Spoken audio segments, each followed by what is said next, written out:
Are you an indie podcast or content creator looking to reach a wider audience?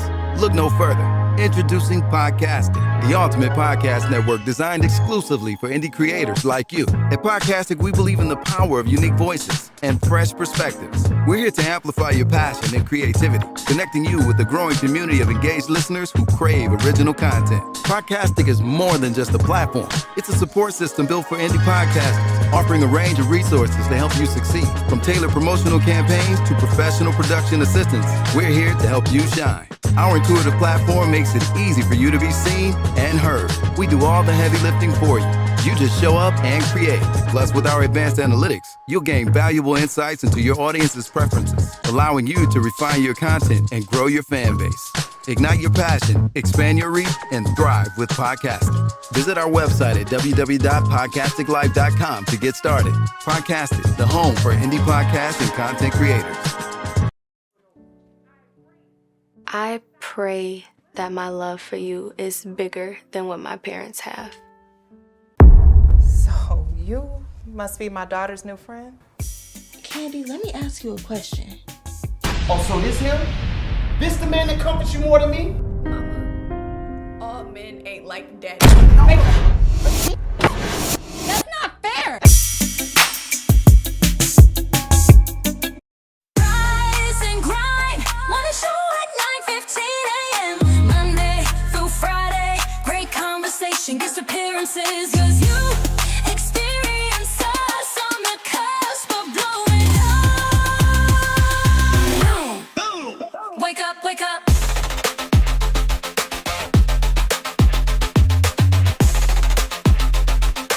Rise and grind, morning show. Hey, y'all. What's going on? Good morning, y'all. Good morning. Welcome to the Rise and Grind Morning Show. My mic on? It's not sounding like I'm on.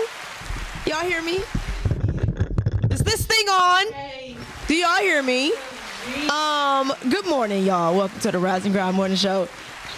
We are here today. We got Mr. Women's himself is in the building. Yo, what up, though? Mark is with us this morning. He on the other side today. He's on the other side. Yes. I have to can I do Mark with the women? Oh, here you go. I just had to do it. Good morning. Welcome, Mark. Good morning. And we got Miss Shani Shan on us with the ones and twos, bringing us to you. We have taken over. Miles isn't here, and now the kids can play because I'm not even going to say D-A-D-D-Y is away because he would like that, and we're not going to say that this morning. So good morning, y'all. Welcome.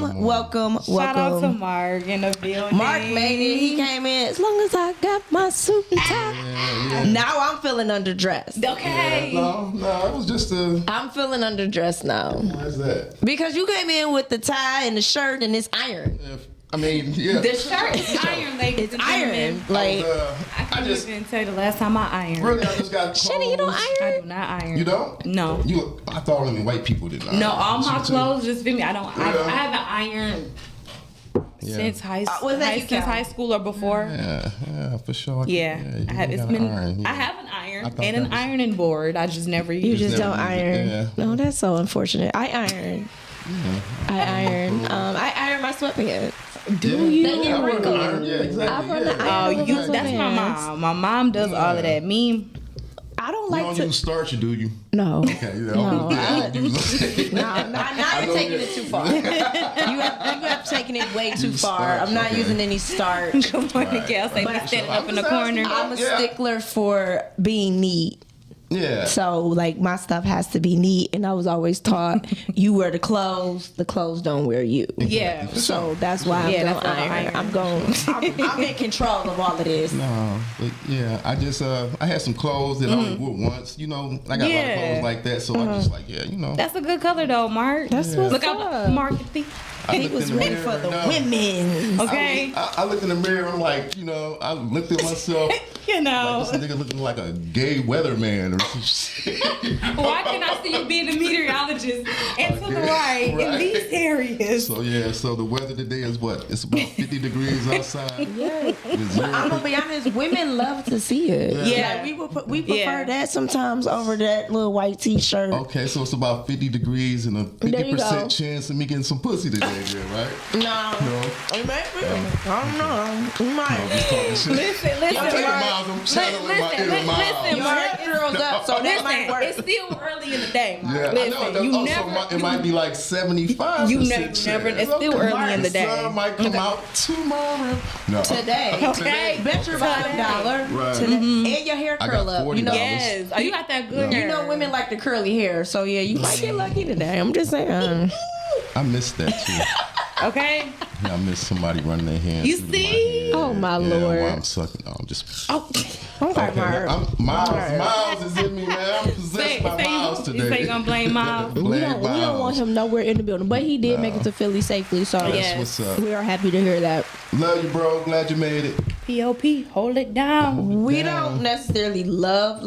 Shani and I, we But the deeply, love goes. we deeply care. The love goes through the I screen. love everybody. We deeply care. I love everybody. Mark, Except somebody Charlie say that Kirk. after a No, I'm good just night. talking. I love everyone. Yeah, I think Good they had morning. too many shots. You said Quilla. I love everyone. Hey, Ebony K. world. I think Yes. they didn't have too many shots. Of Good morning, Sequilla. Ebony K. Good So, I morning, love Eb. everybody. What's up, Eb? Yes. It's a deep light. I ain't did that thing. Good morning, Miss since- I'm waiting on Davis. you, Eb.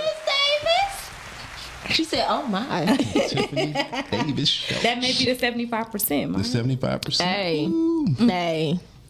You never know. Now, here's the thing. I don't mind helping a friend, But I'm okay? gonna tell y'all, it is one of those gloomy days. Yeah, This is cold This weather. is cold weather. And this is cuffing season. It's Sweetest Day weekend. So many people uncuffed. Yeah. As you crunch. Yeah. Shout out to Miles, the Afro Audio Podcast Festival. Shout out to Q and GG. GG. Hey, Yes. You right. Good morning, I mean me. A lot of people are uncuffed. That's the saddest Great part. morning, guys. I mean, If y'all what's don't get up? cuffed for the winter, I'm sorry, y'all just gonna be cold. Y'all deserve to be cold. Actually. That is true. Yeah. I'm probably gonna be cold. One thing about it, I ain't gonna say I'm gonna be in a relationship, but I won't be cold. Yeah. Okay. Do what you want with that information. Touche. Touche. I ain't Listen, do what you want I'm with that not mad at information. it. I'm, I'm waiting till after Christmas to get me somebody. After Christmas? Valentine's Day. Mark, that's next year. You don't want I'm to wait buy till all no the gifts. holidays go by. Marcus ain't worth a penny. That's some light that's skinned actually nigga stuff. Wait till all the holidays go. No, that was my plan. That was my initial That's plan some anyway. light skinned nigga I stuff. swear. No, that was my initial plan Mark, anyway, they to be bring the having new sales year around in. the huh? holiday. They be having sales around the holiday. What they got to do with me? No, so you're not giving the I'm gifts just to talking- the I'm just talking women's. shit. No, but that was the original plan anyway. He said after No, Valentine's. Yeah. I just threw that in. I mean, I was After gonna, I was gonna Valentine's Day, that's start when the your new Scorpio year. arrives. I was gonna start the new year on my search. So, you know what I'm okay. saying? But I don't, you know, What you looking for, Mark? You looking for just a We need to friend, hook a Mark up. companion? Are you I'm looking for a my wife? You look for your wife. For my wife. You heard the gentleman. So, I'm too old. I'm too damn old for a girlfriend, for a boo. so Mark, Fuck all that. Mark. I'm ready for my wife. So- you know? so hey, what's hey, your- baby, I love you. Wherever you, I love you. So, Mark. Oh, I'm ready. Mark, I'm ready. listen, I might have somebody. So, what's the Oh, age man. range, height? Like, give me what she Age look like, what she range. doing. Yeah, me said you selfish, I but might- she feel you. I might have somebody for you. I'm not selfish, not at all. Huh? How old you gotta be? I know. You an older, younger? She got to be older than my daughter. Okay. My daughter is 34, so yeah, she got to Okay. be older than 30, Okay. 35, 34, 35. Say 35 yeah, she's is somewhere making like, the yeah, cut. she got to be at least 37. Okay, look, that made the cut. Okay, 37. cool. Okay, 37 and up. Okay. So, anybody in the 50s and 60s? Is that too high for you? Is that too high?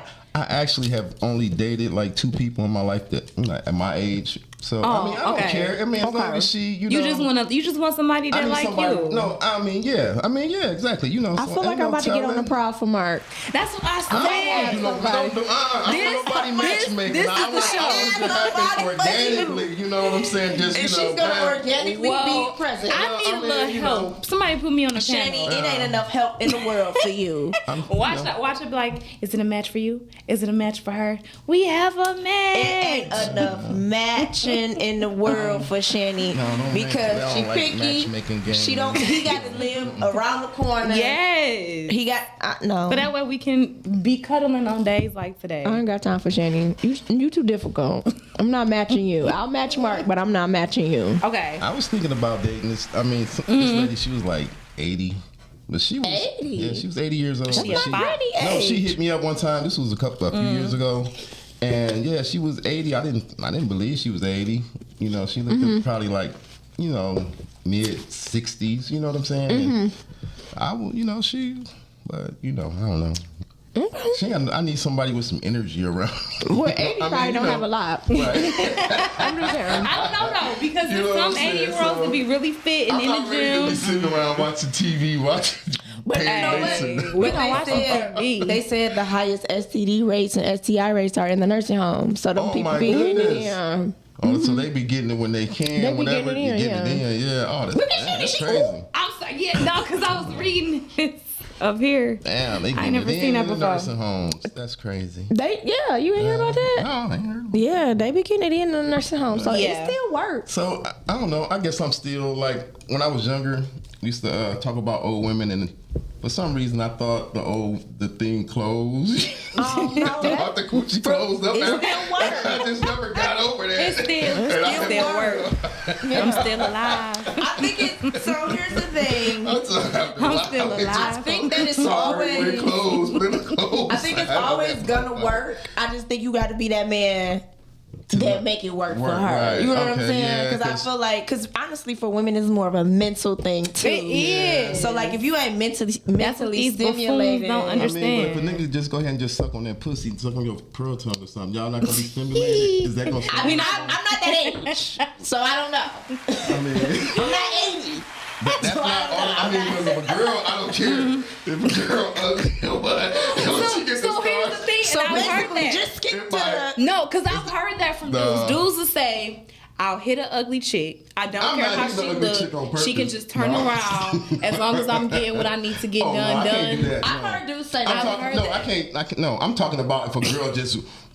If I just meet a girl at the, I ain't gonna say it again. I'm trying to see if you beat these people. I'm just saying if a girl just Marcus come and cracking just be up like, right you know, now. she a decent looking girl or whatever, just say, you know, just want to jump down and just suck me up. I'm gonna get stimulated. You know what I'm saying? Right, 'cause But you- 'cause that's you what I'm saying going off about the if thought. a guy just jump down on your thing. Anybody, any woman. I'm sure. For the most part, yeah. So that's what I'm saying. So I'm sure. that's all it takes. Yeah, that's all it takes. I'm sure. That's all it takes. That's Okay, stimulation right there. Miss Davis said she want to come talk ish with you, Mark. That's like 75%. Come Just on, went up to talk some 80. shit. Just went up to 80. Come on, Tamika. What's up, Todd? He said if you don't Tamika use it, you Davis. lose it. Thanks. She's been up here, yep. I'm thinking that was one of my childhood friends' She might have been sister. too. No, that's not her. Okay. If she's been up here. No, that's her. You Yeah. know, But- Cal, I understand what you're saying, but we want it all mixed up in there together. Hey, Todd. Yeah. You got to mix it all up in there If you don't use it, together. you'll lose it. But yeah. Yeah. What's going on, y'all? I know y'all, but like it did take a turn for the left. This is the starter to Basically, get everybody woken up. What happened wake was your the ass conversation led to Mark said when he was younger he thought that older women, you know, the thing the closed thing up. closed, and it doesn't. Okay. It works. Yeah. It doesn't work. And he was saying, you know, if you go down. Here's the thing. Go I've down. heard You that. got to go downtown. Yeah. If you go downtown, it's gonna stimulate. Yeah, Yes. because I've heard that the But y'all older said- people yeah. are the most nastiest. I mean, I think at that point you don't care. right. Yeah, you live that I mean, 'cause long. at this point, right? You going wrong You gotta everything. think about, like, you just doing Yeah, anything like you don't you care at can. this point, right? So you just Cause like with women, you ain't worried about getting pregnant, cause baby ain't nothing happening up in there. Exactly, So I after think that Oh, time. that is the one thing I like dating about older women. Yeah. Yeah, you can do shoot what the club you up, can. you You know can what do I'm what you saying? want to Just, do. you know, yeah. Like, I'm gonna it just ain't- go on. I ain't even gonna say my You know. comment because we live. I'm just saying. I'm just saying, like, there's nothing to Club, stop I and love nothing all to think I'm about. And And I think too with I ain't gonna women, touch it. I want to touch it so bad. I ain't gonna touch You it. gonna Go touch ahead. what? touch what you touching? The subject. Oh, but also too with men, With men. not men, women. what? They didn't figured out some stuff. And I'm glad for You it. know, like mentally, they done figured out some Yeah, things. bring your best game. They completely confident with body and sexuality and all of that. You know what I'm saying? So I think it becomes better as you get older. No, I don't know. I'm not those ages. I can but- say that because when you get a little you bit don't older, care. you start to take a little bit more time to slow down. Everything don't have to be so fast. You know more, so you know what stimulates you. You know how to that's what I'm stimulate the saying. other person. Yeah. So I think it's better, and that's how they look at it. Like it's Thank better. you, Ebony. It's all about the experience. Yeah, For sure, you're right. Make sure somebody giving you a good Hey, one. Miss Mistress. Rhea. It's been a while, y'all. Throw it for up, me, though. so I'm We can tell. Rhea, what up, though, Rhea? Hey y'all, what's going on? Body. Good morning. Yeah, my old man used to be the nasty ones. I mixed them just playing. No, it's okay, y'all mean. Hey Sheree, what's up, Renee? I heard in a grapevine. It's that nasty shit. Bro. Man, that's what Good morning, girl boy. What'd she say? Rolled up and rolling here. Hey, Miss Renee. Things just Can't be. wait to lick my baby ass. Oh Where you my at, man? goodness. Okay. No, this- Please. Oh my. He's like, oh my, that's funny. Old people are nasty. See what I'm saying? That's what I'm, I'm not saying. And I don't nasty. think All of the older people are showing I don't up and think- showing I out. don't think that they're Old people are nasty. nasty. No, we I think just- that their mind is a little bit more open to do yeah. different things. Look at me vouching for the old You know people. everything. Because one thing about it, I'm going to stay. Look at me vouching I'ma for old stay on people the like young. I don't know. I just think that people's minds become a little bit more open, and I think they get a little bit more comfortable. I think they have a little bit more trust. What's up, Mission? I mean, orgasm. I mean, that's like one of the greatest Ebony- pleasures in life. I Ebony mean, K said we can definitely It's like- tell Mark. We can all tell it's been a moment. It's okay, Mark. that's But it's like one of the okay. greatest in the world. We gonna be all right. We trying to gonna be help all you. right. We trying to matchmake you today. No, we don't gonna match. find you. I don't want to be Yes. matchmaker. Because listen, God, some God people gonna be my matchmaker. Okay, well, Nasty is good. I don't know how many. That's right, I don't know how many Ebony. people he's shipping out. Because everybody been praying and asking God to send that. I don't know, but sometimes I do think. See, here's the thing. Y'all No, the no, Temu listen. version. Yeah, I don't know TV. I want Amazon version. I think No, I but think he listen. sends us who it is. We just don't want them. That's not Nah. true. Because God ain't about to send you something you don't want. Or something you don't need. We may not see it in the beginning, but it's No, what we need. but I God do is think. God is funny. He a comedian. He ain't gonna Well, I don't Tell want him him to about it. Don't tell me no joke. I don't need a joke. But what I will say is, I don't got time for that. sometimes getting hooked up by people that kind of know you and see something for you is a good thing. That's true. That's Yeah. true. Kev, I don't think I've ever. Oh yes. Oh, my cousin did. Yeah, He hooked you up. Yeah. Was it a good match or were you just bad? I was 18 and she was 27. That don't count. And she, He man, was 18. that's the only time I can remember Did somebody nobody matching ask with me. you to come on? Look, We was what doing up, fine dog? without you. No, y'all need goes to. the Y'all need show. to. There Y'all need to goes know. the show. All right. Here go the real Y'all need nasty to- man, right? The nasty old man. There goes the topic. I mean, there goes the show. I'm sorry, I was reading. There goes the show. Did he leave? No, I'm right here. Oh, goodness. The real. Hey, nasty Miles, what old you want? man. I just wanted to say I wanted to be a part of the team, so I had to come in. I was, y'all, I was trying to be ready at 5:09. We had the door locked. I'm sorry, I have to switch my mic back. We had the door locked. You look intelligent today. Change your mic. Change your mic. He does look intelligent, but how Can intelligent? y'all hear me? How was your flight? It was bumpy. There was only 30 people on the flight. Oh, did you get a nap? Hell yeah. I'm gonna be honest. You look well rested. I hate flying. I feel well. I You feel look well rested. well rested. So that's a good thing. When I- Lotion on his face. You said what? First of all, Lotion on his face today. He look got a the haircut. fir- It look like my he lost skin some is a- weight. It must be the camera My skin- angle. It do right in here. It's the camera I saw his angle. boyfriend already. It's definitely the camera angle. Say, why everybody gotta go on me? That's okay. Hey, Shani, I can take some slack off for you today. What you Talk some weird motherfucking time in the middle. He just It's a party, yo. Yeah. We having a party without you being here, Miles. Usually I be scratching see. my balls watching y'all. We having a Miles left, and now we having a whole party without you. Just so you know. I mean, but that's fun. That's what y'all supposed to do. Have a good time. That's what it's all about. Yeah, for sure. Yeah, when you're away, we like to play. My energy. Whatever. You don't like. Girl boy is up in here. Yes, Sheree said the same thing as your neck. You lost some neck It on looked the like you lost plane. some weight. Whoa, pause. It's freaking. It's Wild Wednesday. It's Wild Wednesday, guys. Bizzle, what's up? But yeah, you just shout out look to like you Girl lost some Business. weight. Shout out to girl boy. I mean, y'all just so used to seeing me though, so I lost some weight already. Miles, we just saw you yesterday. We Your just neck saw wasn't you like the other day. that. Your neck was nowhere near that. It could be the angle, and it could be the black shirt. Should I start recording like that? Miles really been working on himself. Whatever he been doing, man, keep doing it, bro. Just putting shea I don't butter know. on. I think Thank I you. need to start recording from that angle when we get back to Wait a the minute. studio. He looked better. Wait a minute. Uncle Todd in the building. He is. For sure. Todd is in the I told everybody here without you. How Miss Davis said. Miss Davis said you gave some neck. I'm just reading the comments now. I ain't trying to be funny. Caller, you on the air. I'm just reading the comments. Hello. Hello. Good morning. How do you do? Okay. Hey, Hey guys. Hey, We got Steady Share number ones and twos. Yes, Mr. yes. Nasty himself. Mr. Merch. Nasty. Hey, then we got top I of the thought top you big talking about time. Miles. In the back, not on camera. And then we got Mr. Small Neck himself, Mr. Podcastic. AKA God Chill. Come on, Mr. Small Neck.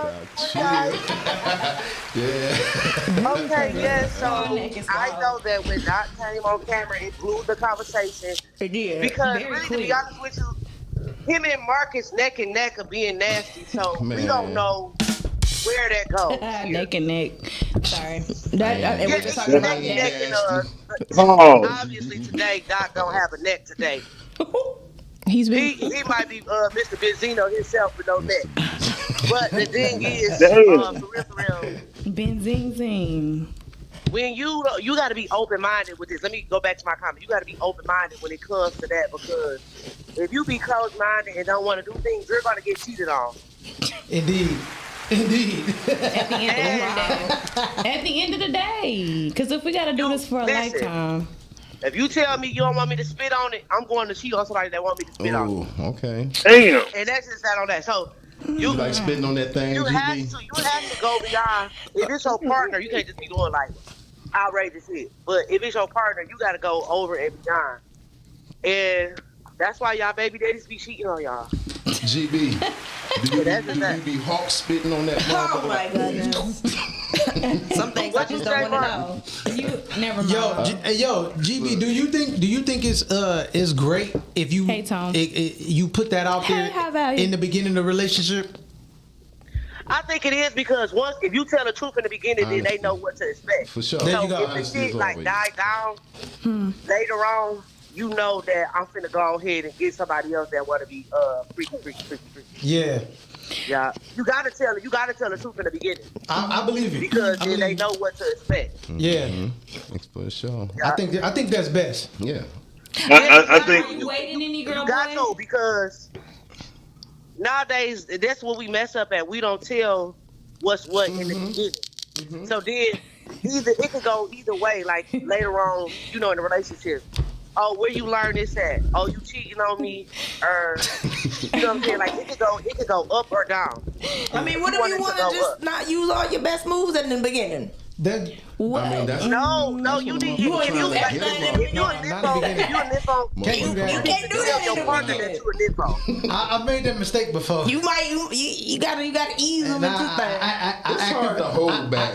Okay, hold on. All right, y'all. I'm finna listen to. Damn, I We wish Doc appreciate was on panel so I could say fuck all y'all. All right, for sure. But Doc is I'm here. there on video. Fuck all y'all. So, Britt, We so appreciate you. Y'all can hold back if y'all, if y'all. Well, you shouldn't ask me anything. Hold back. You Right. can ask Shani everything. I'm with you, I bro. forgot about Britt. Under certain circumstances. Private. Mark, You know my private life Private is private. I didn't understand the question. What was the question? she was asking, well, Brittany was asking, busting out your moves all at, the first time. I'm feel like it's kind of hard to deliver mid. I didn't say deliver mid. Okay. I don't ever think you should deliver mid. I feel like it's kind of hard to You just shouldn't do everything that you doing to the mid because I don't want to. I don't think you should ever do anything mid. I don't ever believe that. You should. Sometimes it depends on who you are. Sometimes do that because it can help both of us. Yeah. That's because that's a Leo in me. So it can help both of us in the end if you give me. I understand that. But it's kind of hard to hold back though because you want your person or whoever you dealing with at the time to enjoy. Y'all want to enjoy each other. So it's kind of hard to hold back. Yeah, I think said you don't show everything. Yeah, I understand you can't show everything. However, it is hard to hold back when the vibe is right like that. The vibe is everything. I ain't gonna lie. The vibe is a thing. Yeah. I'm playing chess. There she go with that damn vibe thing. It's Mark. It's a vibe. Do you create a vibe with a woman? Is a vibe a thing, or you I just am a vibe. What you talking about? You just go in. Thank you very much. Hey, take that off. Go there. It depends on. I mean, as far as what kind of relationship we got, like if we've been, together. I mean. You creating a vibe like you like. Hey, I am the vibe. It's already created, honey. What are you talking about? Well, I don't have to I create know it. that. A little 1, 2, 3, 4 along with my vibe. That's your Shanny, that's your problem. You want a 1, 2, 3, 4 instead of 9 or 10. That's your problem. That's too quick. See how quick that was? I need a 1, 2, 3. Shanny said she needs a build up. Okay. I mean, she needs a build up. That's what Shanny said. She needs a build up. That's automatic. That's all I'm saying. Oh, I forgot you young, so you just really getting into foreplay. You just add to your sexual. You don't just let a motherfucker just bend you over and just hit it now. You gotta kiss you on your neck now, right? You leveled up something like that, yeah. Marketing. Okay. Hey, Mark.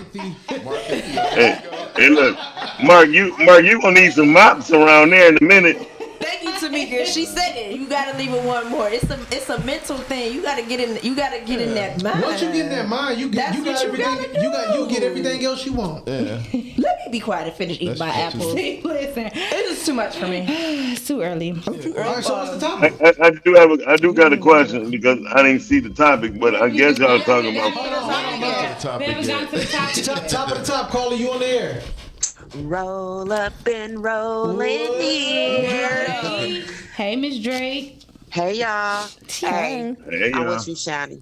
I need a gradual build up. I need the gradual build up. Don't give it to me all in one night.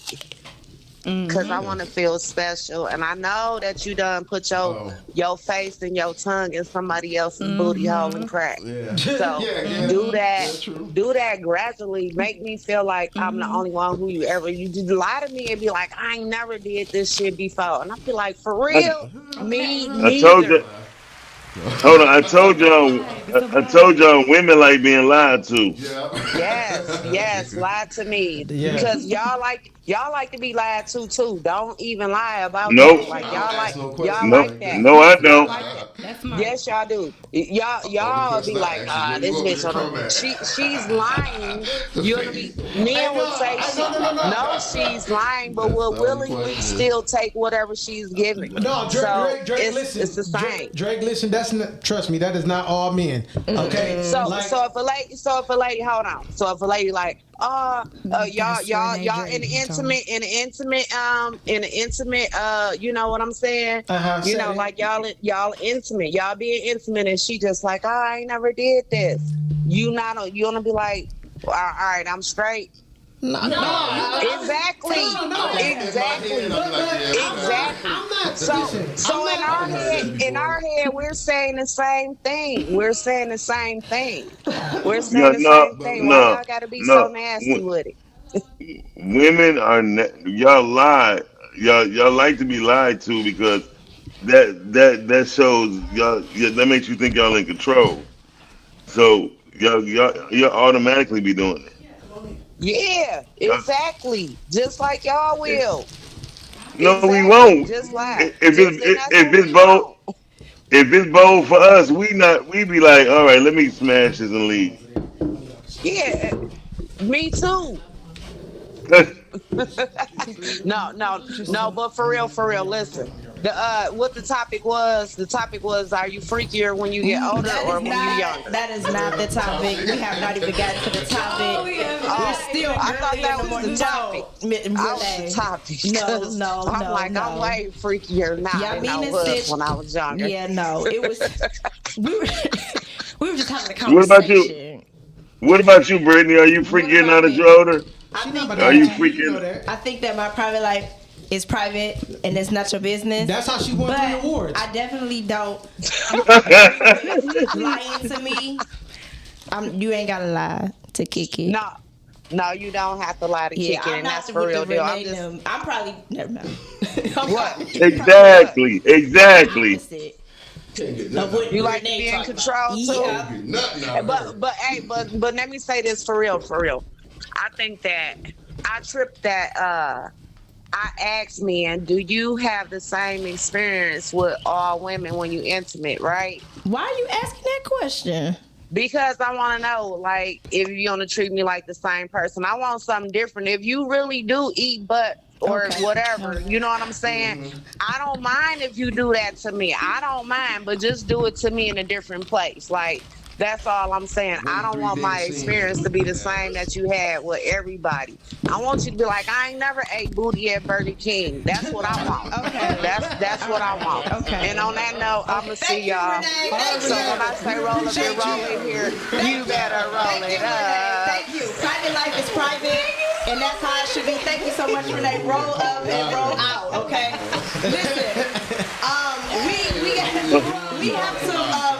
Listen, we have guests in the building. So we are going to go to a quick commercial break, and we'll be right back with our guests and the actual topic for today, okay? Hold on, Brittany, because it's for Drake, it needs to be roll up and pull out. That should be her thing. Well, we'll talk about that at a later date with Miss Renee. We have guests in the building. Everybody need to be on their best behavior. Okay, who? Never eating booty at Burger King is diabolical. Oh my God, Tone. Hey, Tone. Listen. Of course, Tone will call for that comment. You listen. Y'all know this is my type of shit. I couldn't wait for her to get on the phone for me to call. But first and foremost, good morning to my brothers and my sisters. Good morning, Tone. What up, though, Tone? Secondly, the lying part, sometimes it's a lot of women that act like they lying but telling the truth because the body don't lie. You can tell me whatever you want to, but that body is telling me everything I need to know. Yeah, definitely. Thank you. It's Very a lot true. of women that'll tell you, that nigga, well, I just was lying to him, telling him it was good. Your body was lying too? No. You got caught in that moment and you might have slipped out too much information. You didn't want me to know how good it was, but it's okay. Thank you. I aim to please. Yeah. You're welcome. Thank you, Tone. We know this shit. I want to know. Go ahead, Brittany. What were you about to say, Tone? I'm highly confused about the lie to me, don't tell me you did this before. So that's if I come in telling you I'm a virgin, Renee. So Renee, if I tell you I'm a virgin, are you gonna respect me? Because it's probably everything else been done. She won't but why would you do that? She won't a lie that makes sense. Women just lie about that stuff. Period. Anyway, because if you're not making if you're not making them feel special, they want to feel special. So they delusional. So shout out to Gigi, Maria, and Shani for the Delulus. They are highly, did they make a freaky topic without Doc being there? No, actually, listen, that is not the topic. Mark came on the show and we had a conversation. Oh yeah, I forgot Mr. Freaky Man himself. Mark is in the building. What's up, big homie? This is not the topic. This is not the topic. We got Mr. Freaky Man and we got Mr. Freaky Married Man because Todd we ain't gonna take him. Well, Todd is here married. Thank God. He's a married man on the panel. Hey, Brittany. Praise God. Hey, Britt, how do Mark be looking at the women? She already did it, Mom. She already did it. Yeah. There you go. I know, Todd, I'm black as hell too. I know how black brothers get down. Yeah, but you can only speak on too much, so we gon' respect. We'll save it for another conversation. Okay, I'm gonna hang up and wait for the topic because I thought it was Freaky Wednesday. No, actually, no, it wasn't.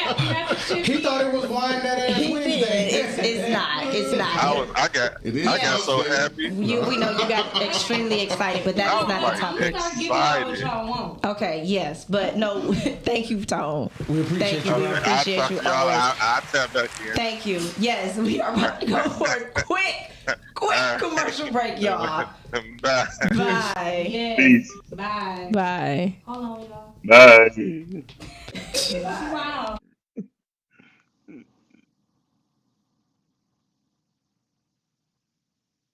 Are you an entrepreneur looking for funding or technical assistance for your business?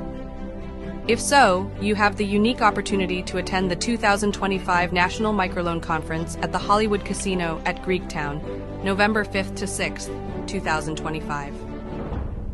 At this conference, you will have the opportunity to network with microlenders, CDFI lenders, and bank and credit union lenders.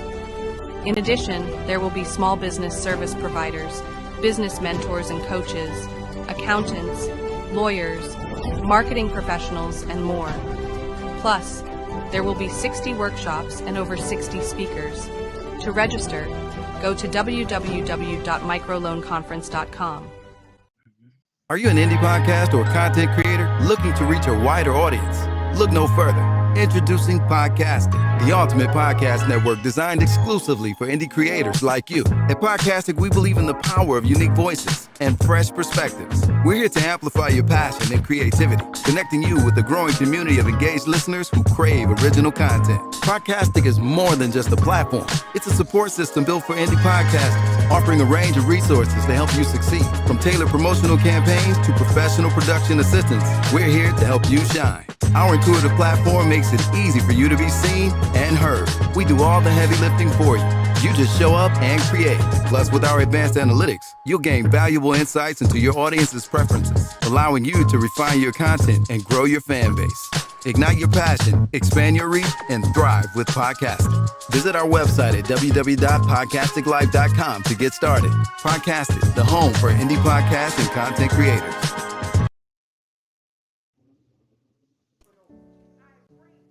I pray that my love for you is bigger than what my parents have. So you must be my daughter's new friend? Candy, let me ask you a question. Oh, so this him? This the man that comforts you more than me? All men ain't like daddy. That's not fair. She tells all of her children that they must solve problems. She explains the power and the dynamic that she carries throughout life, the impact that she holds in this world. She Can Too by Amy Apparel. She can run. She can hoop. She can lead. She can love. There are not many things that she can't do. But one thing's for sure. Her power is unapologetic, and her work is relentless. On August 31st, Amy Apparel drops She Can Too.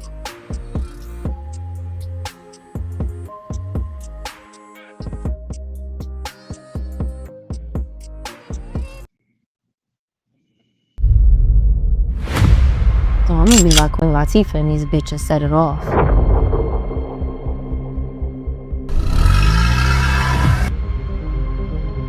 I ain't risking my life for no $2,000. You got $1 million in the hood. Somebody gonna fuck around and rob that motherfucker. You see a bitch, and smack a bitch.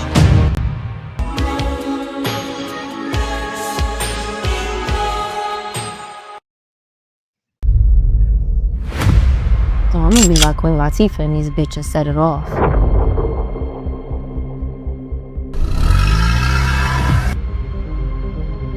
I ain't risking my life for no $2,000. You got $1 million in the hood. Somebody gonna fuck around and rob that motherfucker. We see a bitch and smack a bitch.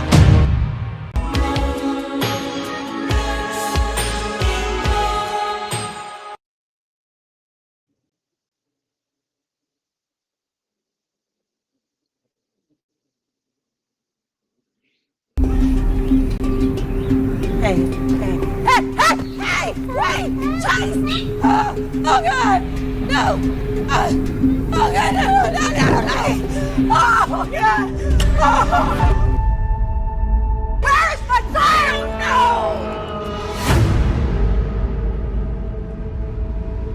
Come on, man. It's $8 million split 5 ways. You know it's worth it. Follow me and let's do this.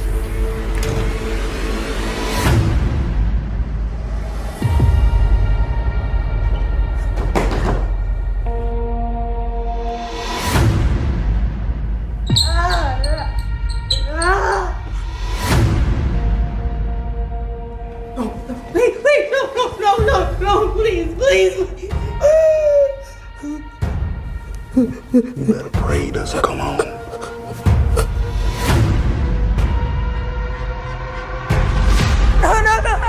help!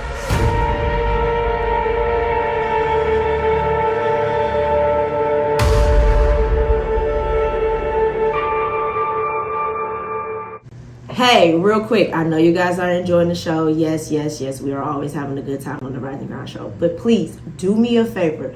Go to YouTube, type in Rise and Grind Morning Show. Hit that like button, subscribe, and turn on your notifications. Therefore, you can always be in tune with our live content and interact with us, be in the comments, and we can keep bringing dope, hot content to you. Now, we're going right back to the show.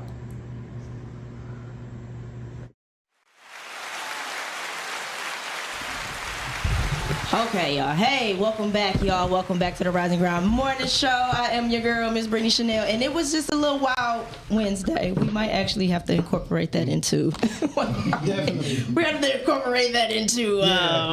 Especially if we got the president here. You know? We might have to incorporate that in there, and I will make the executive decision on that. Is Miles not with us? It doesn't matter. We didn't want to see him today anyway. But yes, so we have. Let's introduce the topic, and I'm going to go ahead and introduce our special guest with us today. So the topic of the day is cancel culture accountability or control? No, Shani came up with this topic. She don't even like accountability. Yeah. She can't stand accountability. She would rather take the B word. What is that? Accountability. Never mind. I don't want to know. I don't believe in cancel culture. Shani don't want to take no word. Oh my goodness, he's back. Jesus. I thought we got rid of you. Never. I don't know. I don't necessarily believe in the cancel culture. Nobody can really cancel you. I don't believe anybody can cancel you either. I mean, you know, look, after all this stuff is over with Diddy, I'm pretty sure he's going to rebrand and then everything is going to be fine. You know what I'm saying? Same thing with Kanye. He says something out cold and then boom, next thing you know, he drops something new. Everybody love him again. I don't feel like cancel culture is real. I think it's just a momentary thing, you know? I mean, it just goes back to, like I said, you got 25% of people that's going to like you, 25% of people that's not going to like you, 25% of people who didn't like you will like you, and 25% of people who used to like you won't. That's all it is. Yeah, that's how I see it. So I don't necessarily believe in a cancel culture, and I don't necessarily believe that, you know, somebody can't stop what it was destined for you. Exactly. So that's how I look at about the cancel. And plus, I throw myself under the bus, so you can't cancel me if I already threw myself under the bus. Anyway. That is true, and I think because you brought up the other artists, I'll use the Cardi B for example. I think that's why so many people are mad at her, because she has been truthful in everything that she says, so it's not really much that you can say about her. And if you think about what happened in the movie 8 Mile with Eminem, at the end, the guy couldn't really rap because he put his truth out there. So it's like nobody really can say anything when you're in your truth. Yeah. The real truth, not the fake truth. Yeah. That's another topic I don't want to get into. And then when you deal with cancel culture, it's just another way to put some BS in your head too. Yeah. You know what I mean? People, once you create your own narrative, Shani, she lives in Delulu land. Things begin to falter, and you be like, you start to believe it, and once you start believing it, you welter. Shout out to Will Smith. He was the first person like, I can't be canceled. I made too much history to be canceled. You know, what people can do is not like me anymore. You know what I mean? And That's what you said. and if that's the case, that's fine. However, like Brittany said, there's gonna be many more who like you. You know what I mean?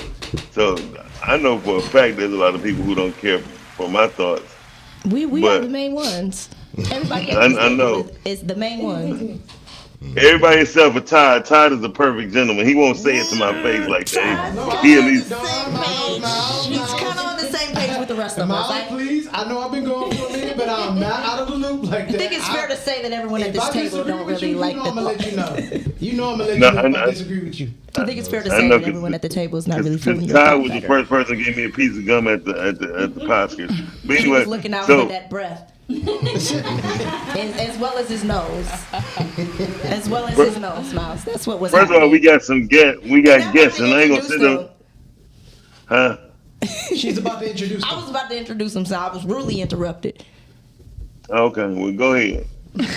No, because I feel like when I start talking to you. Okay, never mind. Anyway. Okay, forget them.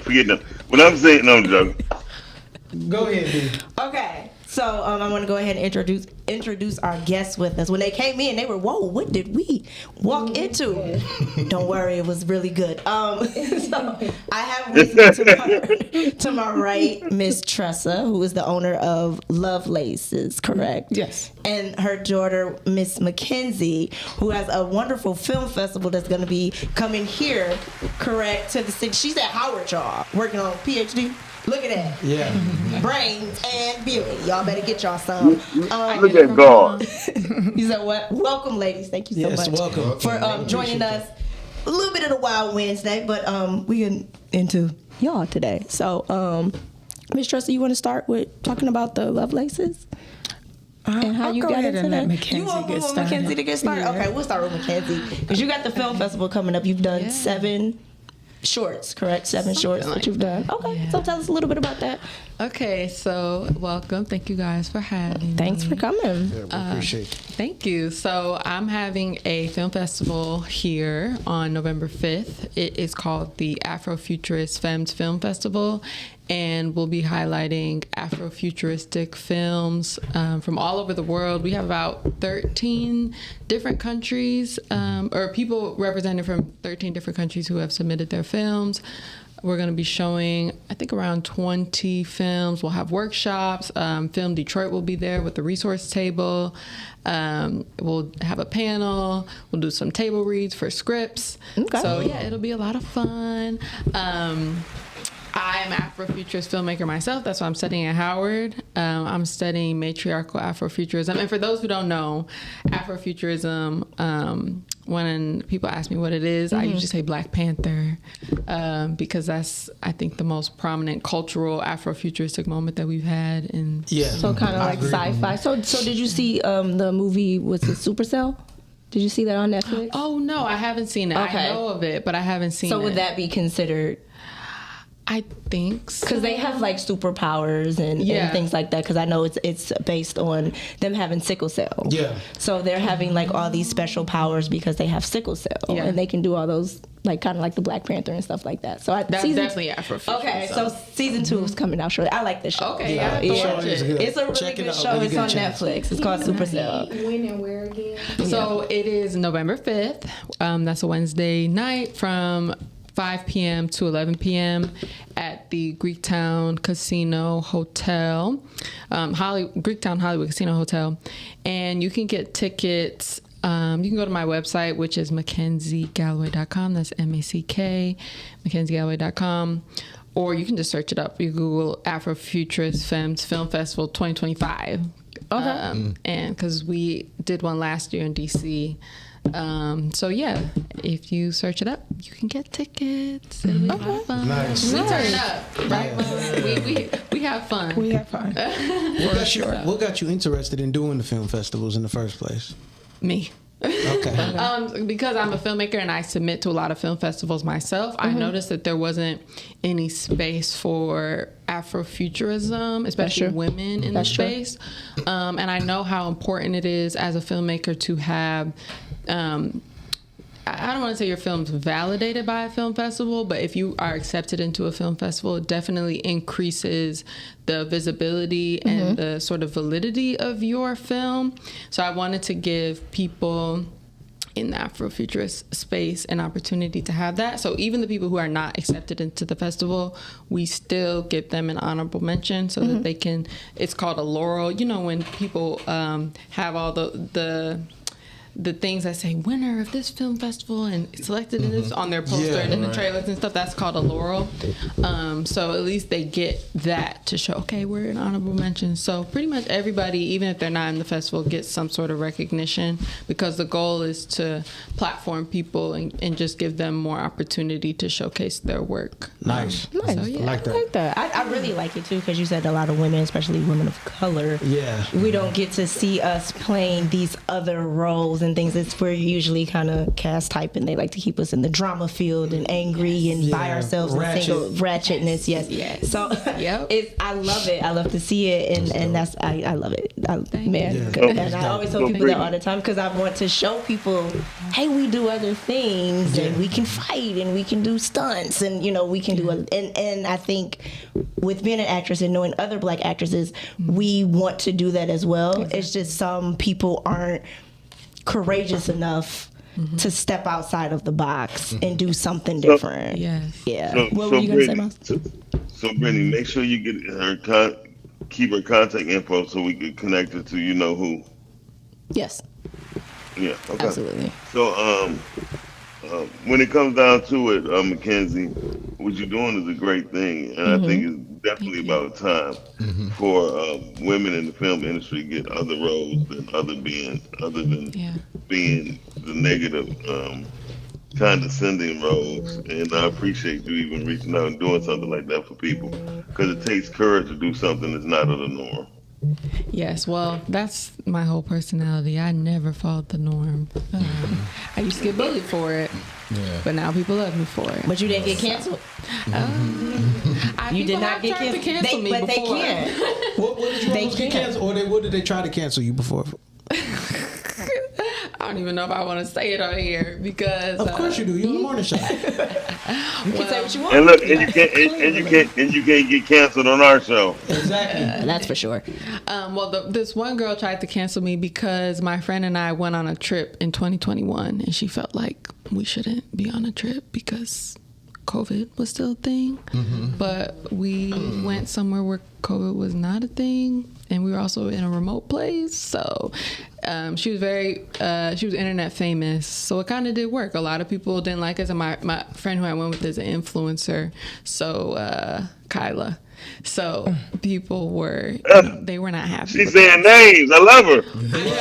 I mean, we own our truth. She's a travel influencer. So we own our truth. They tried to cancel us, but it didn't work because we're two successful Black women who are just living our lives and staying safe. I mean, plenty of people in my life were affected by COVID in very scary ways. So to say that I don't think COVID exists, and she was talking about, it was a hot mess, but I'm not canceled. Y'all bounce back. So it's fair to say, so you don't really believe in the cancel culture either?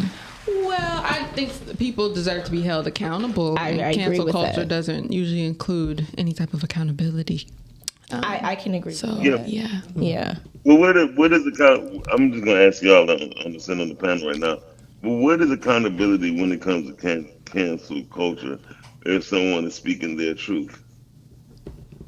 Well, all true. Okay, we're true. Some people out there trying to make us get into some truth that's not the truth. And really, I think that's where cancel culture got twisted up, because really, cancel culture has been around forever. It was boycotting, and it was always used against the powerful companies and stuff like that. Not until the internet came around, where the average person had a voice, and you know what I'm saying, because those are the only people who get canceled. You know what I'm saying? Somebody who the average Joe says something bad about Israel, people will call their job. We've seen it plenty of times. People will call their job, report them. They lose their job. People people who are, have money, influence, that it's no such thing really as cancel culture for them. It affects the smaller person. You know what I'm saying? Yeah. It has more effect on them. And That's like I said, it true. was boycotting and shit like that. Yeah, free Palestine. Yeah, It definitely fuck with the smaller people who got smaller minds too. Yeah, most because how and why are you gonna cancel someone for what they believe in? Now if they believe in messing with children and all that stuff, you cancel their ass. Right, if they for believe in child abuse and rape and shit, cancel their ass. But for a black man or a black woman to say, I don't believe in Donald Trump, or I don't believe that a particular gender need to be around me, you can't be mad at people like that, I mean, you could be mad at them, but they can still say what the fuck they want to say. Yeah. I mean, I fuck Charlie Kirk, but it's his right to say what he want to say. You know what I'm saying? And yeah, the internet just fucked it up. Everybody can get everybody has a voice, so that's where it got fucked up at. It amplified bullshit. Yeah. And everybody should have a voice. Yeah, I mean, Even if it's not a good voice. Yeah, right. You gotta know that people like that exist. I guess it's a matter of what we're telling people and what we're if we're forcing people, that's my issue. Is when we're forcing something on someone, that's when it becomes, in my opinion, demonic, when you're forcing things on someone. But if you have if this is your truth and this is how you feel and it's not affecting anyone or doing anything, then that's just what it is. But when you start affecting people, now we have a problem. Yeah, I agree. And that's how I'm looking at it. Yeah. How about affecting people or infecting people? Both. Yeah, both. It could definitely be Now, both. Both. Mm-hmm. Because the reason I say that, because sometimes when people say things, they could be affecting people and to either move forward into a positive manner. Well, that's not something that we're going to cancel. Yeah. That's not something we're looking to cancel. I mean, I can't say that because I'm gonna say this. No matter what we, You gotta put the glasses on. Please. I had to go into my El Shabazz moment. Look, dear sisters and brothers. No, but when you can say certain things, and even if it's to white folks, a lot of stuff we say is negative. Is it? Yeah. You know what I mean? Like when Donald Trump just came out with that commercial, we built everything and we created everything, and the whole world know that's a lie. That motherfucker need to be canceled. What the fuck? But this is my point. Mm-hmm. That's his passion. Black folks should have been affected by it by speaking out more about who we really are. Now, if we sit back and we talk about, oh, woe is me, we've been infected, right, by negligence and negativity. But hold on, my Malcolm X moment coming. But it's the white man, no. But if we as people really look at Donald Trump, we should really be like, okay, this is an idiot. We made the wrong move. We need to stop believing that what they're feeding us. Because trust me, everything that comes from the government is bullshit when it comes to black people and Mexicans. And Mexicans. Because here's the thing, like when Mexicans, I'm in Philadelphia right now. Majority of them here is Indian and Chinese that's running stuff, right? I went into a halal place and they got Chinese Muslims. It's the funniest, crazy shit I've ever seen. When they was back there praying, I swear to God, it sounded like a rap record. And I was just thinking, like, they've been deporting Mexicans, but they ain't been deporting no Chinese.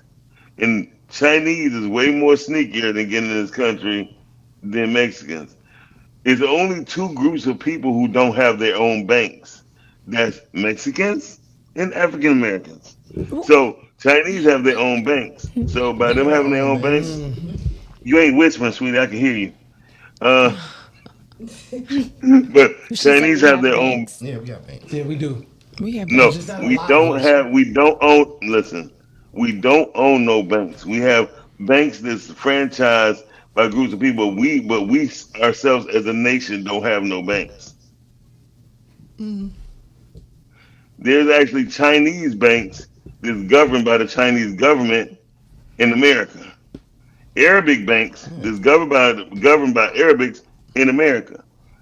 We don't have that as a people. Yeah, we know about Miss Davis and all that. They have banks that has banks, but is not backed by a country here in America.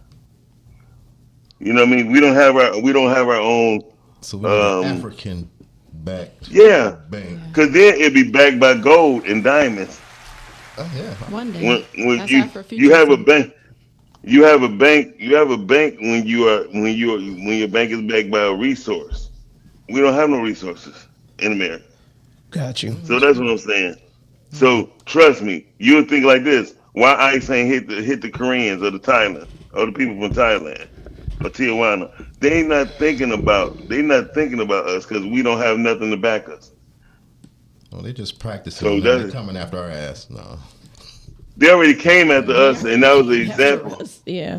They already came after us, and we are stunned. We police shocked. We ain't fighting back. We ain't gonna do nothing like that. It's gonna take a whole lot for us to fight.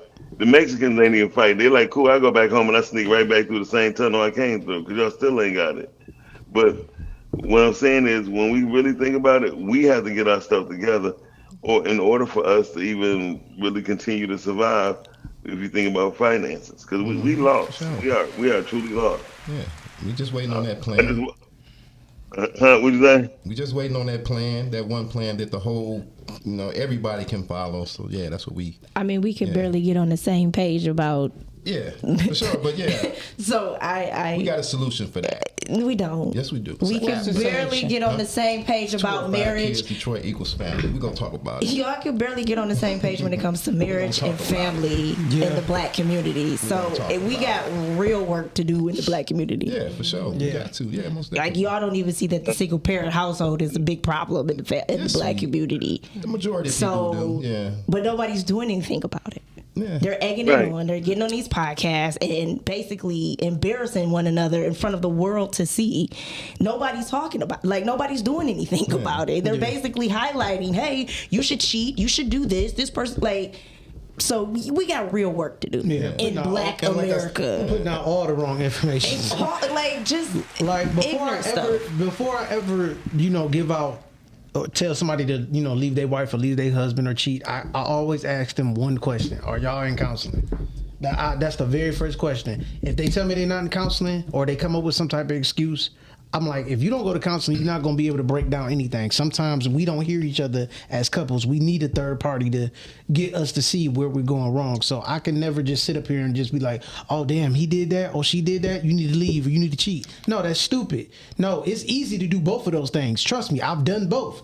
It's more work to put in to keep your family together. And it's going to be up to you whether you think it's worth doing it.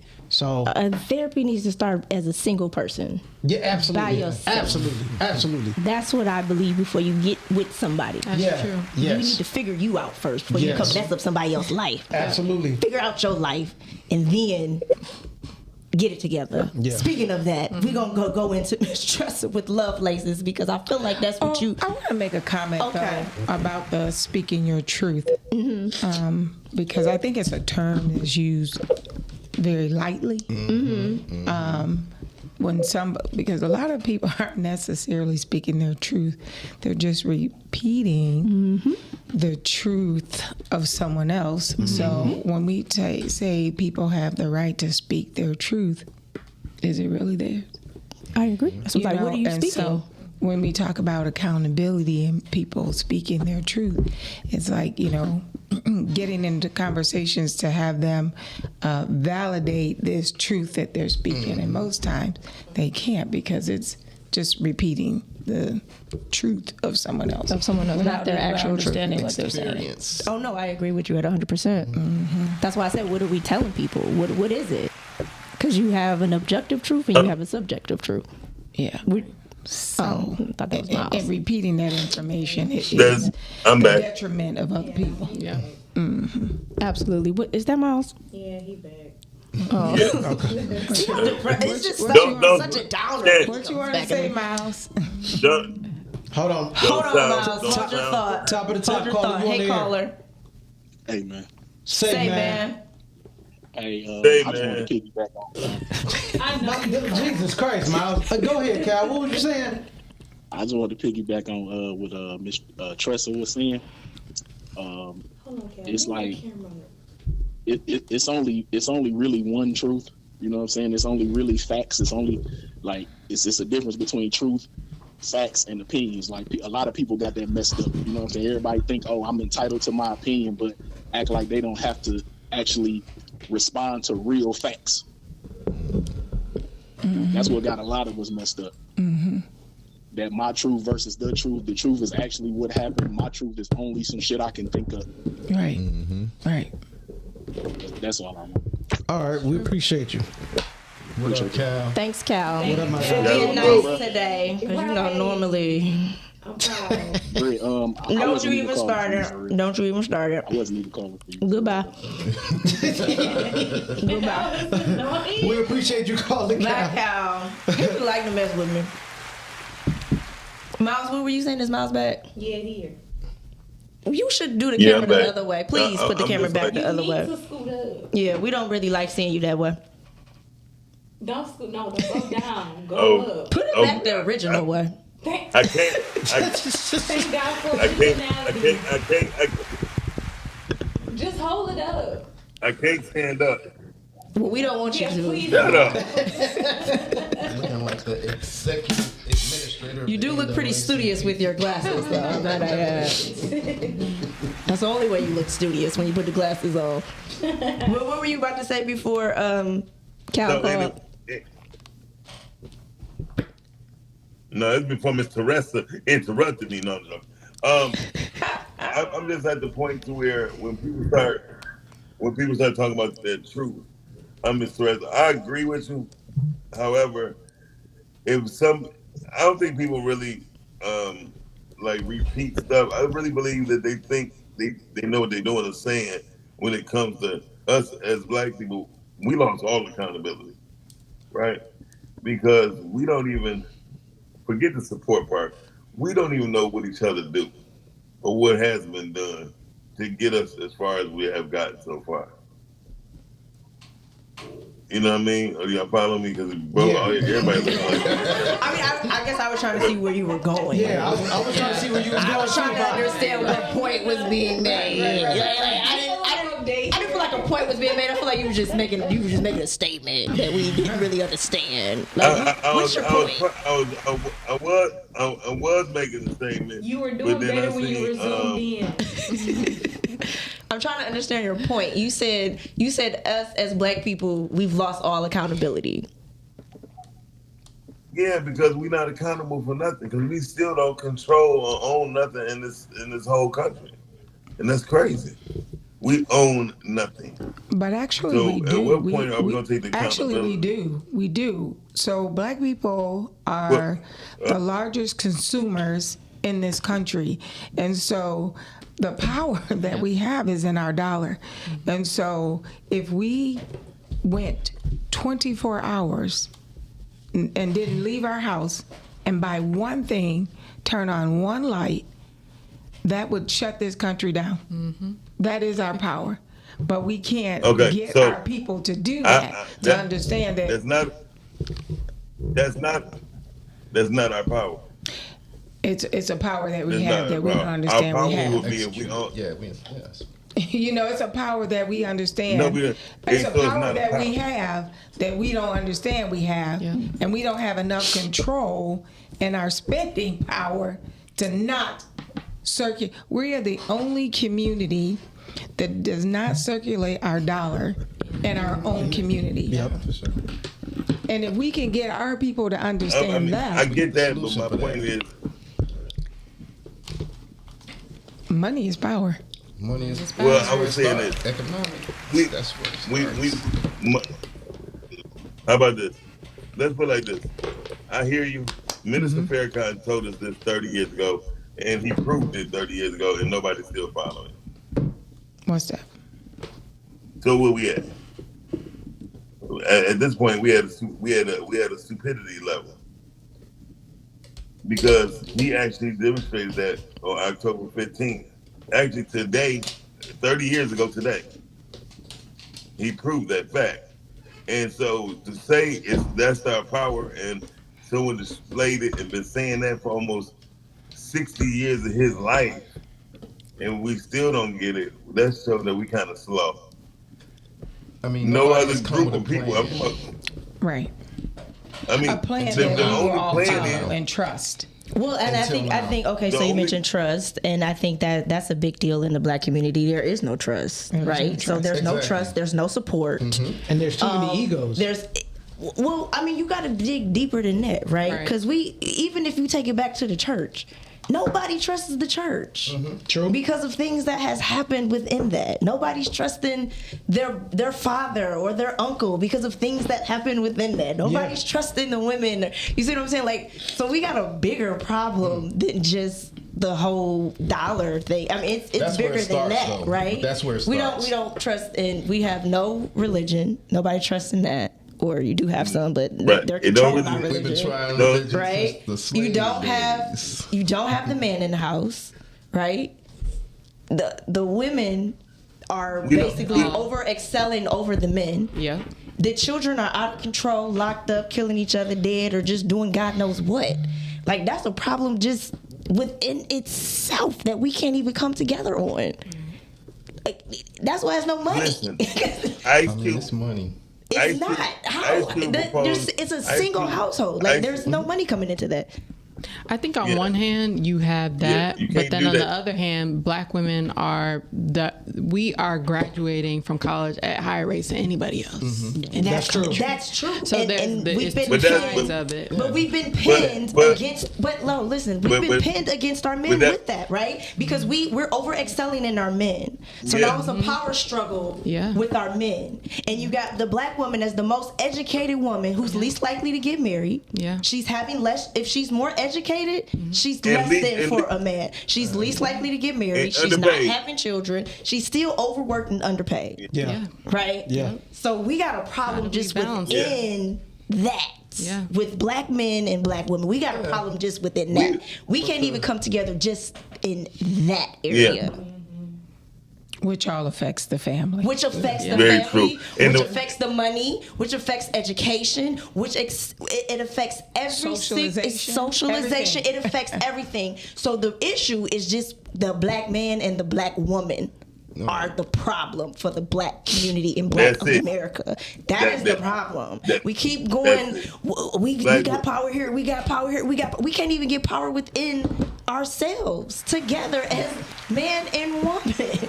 That's the problem. Yeah, so the man is affected, the woman's affected, now the children are affected, and the whole world is affected. Yeah, but the thing is, what we gonna do? Go ahead, Miles. No, I was saying, Mackenzie, by you making that statement immediately, lets me know that it has been systematically made for Black women to have the position so Black men can feel inferior. Like, in the beginning, when I say the beginning of our citizenship in America, the women was likely to do anything, and then the men was working. Then they took the men working job away from them and had women go to work and make men look less than the man. So we have to understand this is systematically done, and until we recognize something. I said don't. Good. Don't leave feminism out. Yo, top Dorian. What up, bro? Hey, fuck the problems. What's the solution? Hey, okay, hold on. So, hey, Dorian. Hey, what I was just saying is that, first of all, we are still thinking on such a micro level. We still thinking it's about religion, men versus women. Listen, we don't own any resources, and we don't have any collective voting power. We don't even know how to economically deal with each other. We don't know how to socially deal with each other. That is by design. And even though we have the knowledge and awareness of it, it's like this. If someone told you, aliens came down and said, hate green people, and they've had you in captivity for 400 years, and you're green, you're going to hate all green people. So it's hard. We have a mentality of distrust anyway. It is by design. You're not going to enslave people for 400 years without literally having to murder them, because at first they had to. You had tons of rebellion because people wasn't buying it, right? We were stolen. And so we are having a serious, right now, existential issue right now. We don't have a community. We think we do. We don't have a culture. We think we do.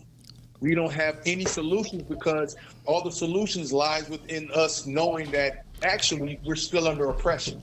Yeah. We've been hiding and thinking that we're free. I don't care how many women have degrees, how many women actually own a farm, how many women actually own a Ford, how many women actually own, or men for that matter, how many of us are farming right now? How many of us have industrial businesses that we make things, that we're tangible? How many of us are really, and it's hard when you're in a diaspora. That's what we are. We're like Jamaica. We're no different. We are, look, what language do we speak? We speak English. Why? The Because our white people told us that, right? Yeah, they told us So that. listen, the answer, the solution is so complex, it can't be uttered even in these discussions because first of all, the oppressors are watching it. Whose platform we're on? Theirs. So we don't have no solution. We are actually trapped here with no solutions. And the only way out, honestly, is like quiet as I hate to say this, we need a lobotomy. Our brains are wired to hate each other, to mistrust each other, distrust each other, man versus woman. And we are also we're also inspired by this mainstream culture that we have to live in order to exist. Resist or die is basically what it is, right? You try to go against the grain any kind of way. That's why the grassroots is so important. While we're trying to fellowship like this, it's not necessarily the church. It helps, but see, you got to realize too, Brittany, our religion is taught to us as well. They took your identity and gave you a religion. Yeah. That's all they did. I know. That's what I said. We don't have it. Yeah. We don't have any of this. I said that. We don't know because we all come from different tribes. Because they didn't round us off. We all didn't come from Sudan. We all didn't come from Nigeria. We were come from different tribal because it was tribalism. And by the way, last point, we have cutthroat in us. That is in our DNA. Those people did not. Do you know how smooth the coast of Africa is? There is no ports. There is no direct river to get you. They had to come in quickly, dock out at the ocean, in the middle of the ocean, send some boats in and grab us. Now, if you're trying to conquer somebody, you mean to tell me that they just conquered us and they conquered Africa? No, they didn't do it that way. They didn't take our slaves. No, They were given to them. They were traded for. So we have cutthroat in us from the get-go. We're tribalistic people. So that's why we don't speak the same language. We don't have the same coarse hair. We all look different. And a lot of us are Asiatic and a lot of us are natives. We don't know our identity. How are you going to know how to get together, stick together, rock together? And the first thing you don't know is that listen, the only reason why we've never made it is because we've had coons. We've had backstabbers in our ranks, which is what? Cutthroat, right? Right. So we have a long way to go. But this is the start of the dialogue. Yeah, I just want to add, I think people can't do better if they don't know that they can do better. I think a lot of people are in a mindset of lack, and that comes from lack of representation, which is why things like my film festival are so important, why being a filmmaker is so important to me, because of representation. And I always use the example of when I was in high school, I went to Casts, and I got into a few different schools that were, higher profile schools, and people are like, how did you get into that school? Like, what did you do, girl? I was like, I just applied and got in. It wasn't anything, I didn't do anything spectacular. And a lot of these people who would ask me these questions are people who maybe got better grades than me or, had a similar strong educational background. They just didn't think like, oh, I can go to school out of state. I can apply for a Harvard or Yale. Meanwhile, you have students, I think that year, Cass sent 4 people to Harvard on a full ride. Somehow they got out of the mindset of I cannot do that, but there were a lot of people who didn't even think that was possible for them. So I always think about that, because no matter how strong of a student you are, no matter how strong of a person you are and how confident you are in what you do, if you don't know that you can do better, you're not going to strive for better. And I think that is a big problem in the Black community, which is why representation is so important, because we often only see ourselves portrayed negatively in the media, whether that's in advertisements, whether that's in TV and film. Our portrayals are so negative. It's getting better very slowly. Yeah. But we still have a long way to go. But that's why I'm here. Do you think that some of us, as what, Dorian? I think it's. Dorian. He's Yes. Oh, I was going to see if he was still Thank you alive. for calling, Dorian. Thanks, Dorian. I appreciate you. Thank you, always. 2 minutes. But do you think, because you said lack of representation, do you think some black filmmakers have contributed to the negative of us, right? Yes. So again, I think it goes back to us. Thank you. Yeah, we need your passion that strong. But because I think it goes back to us too, right? Because I mean, there are blacks that's out here that's doing phenomenal things, right? But they get bashed or be corny or weird or different, and you hear that with our own people more than you hear that with the other people. I mean, for example, they call Russell Wilson a corny black man. Yeah, right. I never understood Why that. is he corny? You understand what I'm saying? Why is he a corny? You know why? The representation is you know there. You know why they call him corny? Because he's not toxic. But my point is, listen, my point is, it goes back to us. What I'm saying is, it goes back to us. Narrative, this black woman, black man debate shit. I hate all that shit. The internet is just But what I'm saying is, it goes back to us because the people that are talking about him and calling him corny are us. And so the the representation is there. That's what I'm saying. corny. Like we have the representation. We can see it. There are black women in film and filmmakers and producers that are doing phenomenal things. Mara Bracakio, I absolutely love her. She's doing, you know what I'm saying? So there's things of what we're seeing. I'm just saying us. We're doing it to ourselves. But also, unfortunately, and I agree to your point, the first black woman to win an Oscar, for example, she was just playing mammies.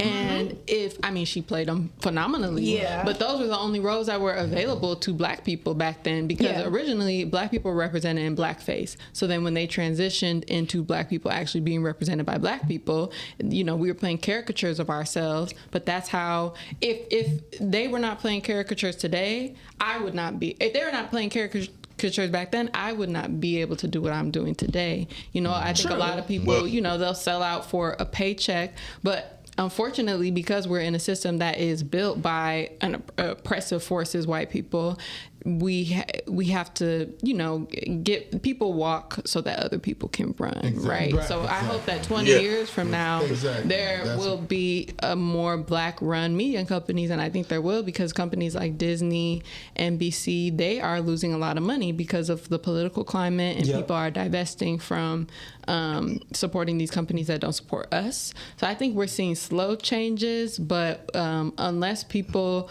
like you said, people who go off the grain, people who are weird, those are often people who are successful, okay? Absolutely. Like, if they were ordinary, they would not be successful. People always call me weird growing up, so. And to Mackenzie's point about those are the people who are successful, we don't, because a lot of us don't see the light of success. Right. We go into our insecurity and then start to attack those who are successful, calling them corny, cheesy, nerds, and things like that. So, but one of the things I did want, go ahead. What do you want to say, Miles? Because he likes to cut people off. She was in the middle of saying something important. I'm sorry, because when Mackenzie said, Mackenzie, I just want you to know, in this industry, in this film industry, as we know it right now, we have the opportunity to change, right? In the Detroit run of films, there was only 2 films that did not have sex, drugs, and violence in it, right? In the Detroit what films? Film industry, this area, film, this area of film. And I mean, it took a lot of courage for these people to put out their films because nobody thought they would do anything. And both of them was faith-based. We don't support things that's positive.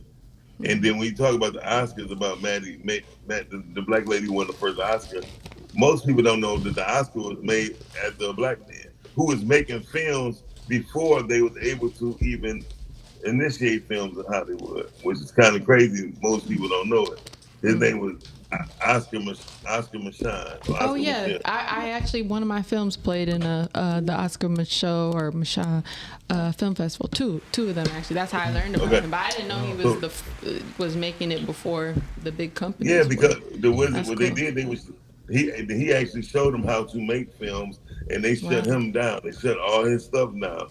So the thing is, we don't have to be a part of their initiative on doing anything. We just want to be a part of it. They try so hard to be like us, and we want to be like them. It's crazy to me. Well, it goes back to not knowing who we are. Exactly. So when we think about it, when I hear people say stuff like what you just said, I'm like, they really don't know that black woman was really pushed because a lot of black people got behind her in the film industry. You feel me? And they used her to draw people in, and this is black featuring black people in these movies, and it really wasn't. So once we know that, and here we go, damn near 100-some years later, we still doing the same shit. Yeah, but we have progressed. You can find, at least now there's variety. It doesn't mean that it's platformed, but that's the problem. They still platform films that are not about drugs, violence. Those films exist, but those are not the films that sell. Even the film that just came out with Tiana Taylor and Leonardo DiCaprio, big blockbuster film, black women are not portrayed. I mean, you could tell it was not made by a black person. I didn't watch it, but I've seen clips from it. You could tell it was not made by a black person because the black women in the film are only used as sexual objects, as objects of anger and resistance, and they tried to compare her to Miss Shakur. So I think those films exist and this media exists, but that's not what sells. That's not what appeals to the white gaze, which is what they want to platform because they think that that's going to make them the most money. But when you think about like the news and negativity, watching the news, people like to consume negative content. So we as a whole just have to change our mindset and what we consume. And I think it's possible, but there need to be more people who look like us in these rooms, and or we need to create our own production companies outside of Tyler Perry. Yes. And I would like to circle back to my mom, though, right? I have a lot to say about Tyler Perry, but I would like to circle back to my mom because I think, one, you didn't finish your point, but also it's a good segue into Lovelaces because Lovelaces is doing a lot of really amazing work to empower the youth, and the youth are our future. And I make these films. I always say I make these films for the young version of me, the little black girls who do not see themselves represented, because I did not see myself represented growing up, especially being a dark-skinned black woman. I mean, still to this day, like I could go on about that, but I make films for the little girls who don't see themselves. That's dope. Lovelaces. Well, thanks, Mackenzie. What I wanted to say was about when we talk about accountability and exposure. So the caller earlier who talked about black people aren't manufacturing and building and doing these things, and they actually are. I just came back from New York with some billionaire black folks who are doing all of these things. But I think one of the responsibilities and accountability that we have as black people is to come back to the community and expose our children to that. And so when Mackenzie talked earlier about exposure, I'll just give an example. At Lovelaces, I was presenting to a group of kids in Southfield. And I went in just to teach them basic skills on how to communicate with a person when they go into an interview because they're preparing to go to college. And so we did like basic table etiquette, how to shake someone's hand, give them eye contact, things like that. Basic skills. But for me, that's been a part of my life, right? But for these young people that I was talking to, the young lady, and I might get emotional, she after the presentation, she said, she had tears in her eyes. And I've been doing this for over 25 years. I'm an educator by profession, but probably one of the most appreciative group of young people that I've ever serviced. She had tears in her eyes and she said, nobody has ever valued us enough to come and teach us basic skills to help us feel confident when we walk in the room, because we know how to shake a hand. We know how to make, eye contact, the right things to say, the right fork to use. And she said, I really appreciate you coming here, teaching us that. Yeah. That was one part. The second part was, she said, we're just portrayed as, stealing, killing, robbing, and all the other negative things that are attributed to us. And so in that moment, I knew that I needed to expose her to something different outside of myself. And I'm educated with 2 degrees, right? I myself remember, so I grew up in the Grosse Pointe area, which is all white. And I remember my first teaching job, and I was going into Detroit, and my own perception of my own people were, these kids are not going to be smart. It's going to be tough. I'm black, and I grew up with my black people for the majority of my life, but I had this perception of how difficult it was going to be for me to go into my own community and teach our children. And that has always been in the back of my mind. And they were some of the smartest kids ever. Like, every district has its challenges, but just really, really smart. So at any rate, that young lady, that experience took me back to my thoughts as my first teaching job. And so what I did as a black woman who's been exposed is put this young lady, sponsored her to be in a program to expose her to black people who have achieved and who have come from communities that look just like hers, but has success. It's not one, it's not two, it's hundreds of us in this environment. Absolutely. And that is the accountability of black people that we have to have in our community. I agree. Right? We can't get to a certain level in life and then say, I got mine, they got to get theirs. I'm not going back. I'm not going back. They can't help them. We can't do that. Right. There are a community of billionaire black people that I've recently been exposed to. Like, wow, we're doing this at this level. At a level. Like, wow. I mean, and not in small numbers. No. But that's not what is promoted. Exactly. Right? Exactly. That's not what we talk about. Exactly. And so when we talk about that community of us who are making fun or mockery of successful black people and making it not a cool thing, it's because of insecurity. Yes. I agree. Yep. And so insecurity, and I'll swing this into Lovelaces, insecurity leads to bullying. Yeah. Right? And so the program that I have called Lovelaces is based on the bullying community. Okay? And so as Mackenzie, my daughter, spoke earlier, that she was bullied. We lived in an all-white community where we, as parents, my husband and I, prepared our children to be black in a white community. What we didn't prepare them is to be black in a black community. And I understand that at 100%. We need to talk.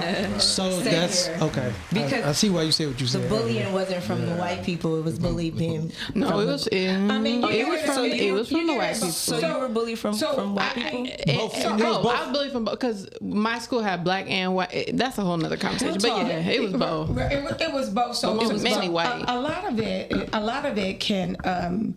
It goes in a lane of discrimination and stereotyping. Yeah. And I think what you're talking about is because my sister and myself, we had the same issue. The parents they have the mentality of you want the best for your kids, and those areas you do get advantages and privileges and all types of things. But you're right. At the end of the day, you're still a black person. So when you go out into the world, that's what they're going to see you as. And absolutely. So I get the difficulty of, like, you know how to move in those white rooms as a black person, but sometimes you don't know how to move in those rooms with your own people because they're not used to seeing someone like you. Right. And now you somebody like, wait a minute, I can't get with you because you talk like this or you do this or you do that. What's wrong with you? So you an alien to everybody you're else. An alien, yeah. So But I will say, I think with my upbringing, my parents did a good job at actually putting us in both spaces. Like when we went to or for myself, because my siblings we kind of all had different upbringings and experiences. But when I went to like a white school, you know, they sent me to Mosaic summer camp with a bunch of black people. So I actually feel like I know how to navigate in all the spaces because, and that's my strength in a lot of ways because I don't really feel intimidated by white people. I don't really feel intimidated by black people. I feel confident but because I was bullied, I feel very confident in who I am now because I know that no matter what I do, no matter what I look like, what I wear, people are always going to have something to say, and it comes from insecurity, and I don't care. That has nothing to do with me. Right. So, I think I have learned through all my different experiences, you know, going to black schools, going to white schools, whatever, I've learned how to navigate in all those spaces, and that's definitely a strength to have because it's not easy. It is, and it makes you well-rounded. So I think it's dope. Yeah, because your son is going through the same thing, right? He went through it before. He went through the same thing. He was at a predominantly Arabic school. So is that how Lovelaces was birthed? So Lovelaces was birthed, as I said, I'm an educator. Lovelaces was birthed because I didn't find out, like I knew Mackenzie had challenges because one, she's very intelligent. And being in an all-white environment, people are always going to challenge that. Absolutely. Okay? But I knew at a very young age I had to put her in an environment that would be challenging to her. So academically challenging. And so I didn't find out till later because Mackenzie kind of could manage things a little differently than my son, who was a lot more emotional and vocal about his emotions. And so in middle school, my son was cyberbullied by a white female. And at that time, I had 2 more children, so I had taken some time off to be home and raise my children. And so when I learned about this situation, I wanted to allow my son to navigate the experience on his own, but find a tool to help him. And so I came up with the concept of when a person is sad, they tend to look down. And so what could be at their feet to remind them of all the positive things inside of them. So I took shoelaces and inscribed them with positive affirmations. And then I wanted the laces to light up because we all know when you're being bullied, it can take you to a dark place. And so the light is to remind you, always know there's a light inside of you when someone tries to take you to a dark place. And so that concept came in my head. I found a place to manufacture and create them. And I think within like 3 weeks of my vision, I had the laces in production. And so I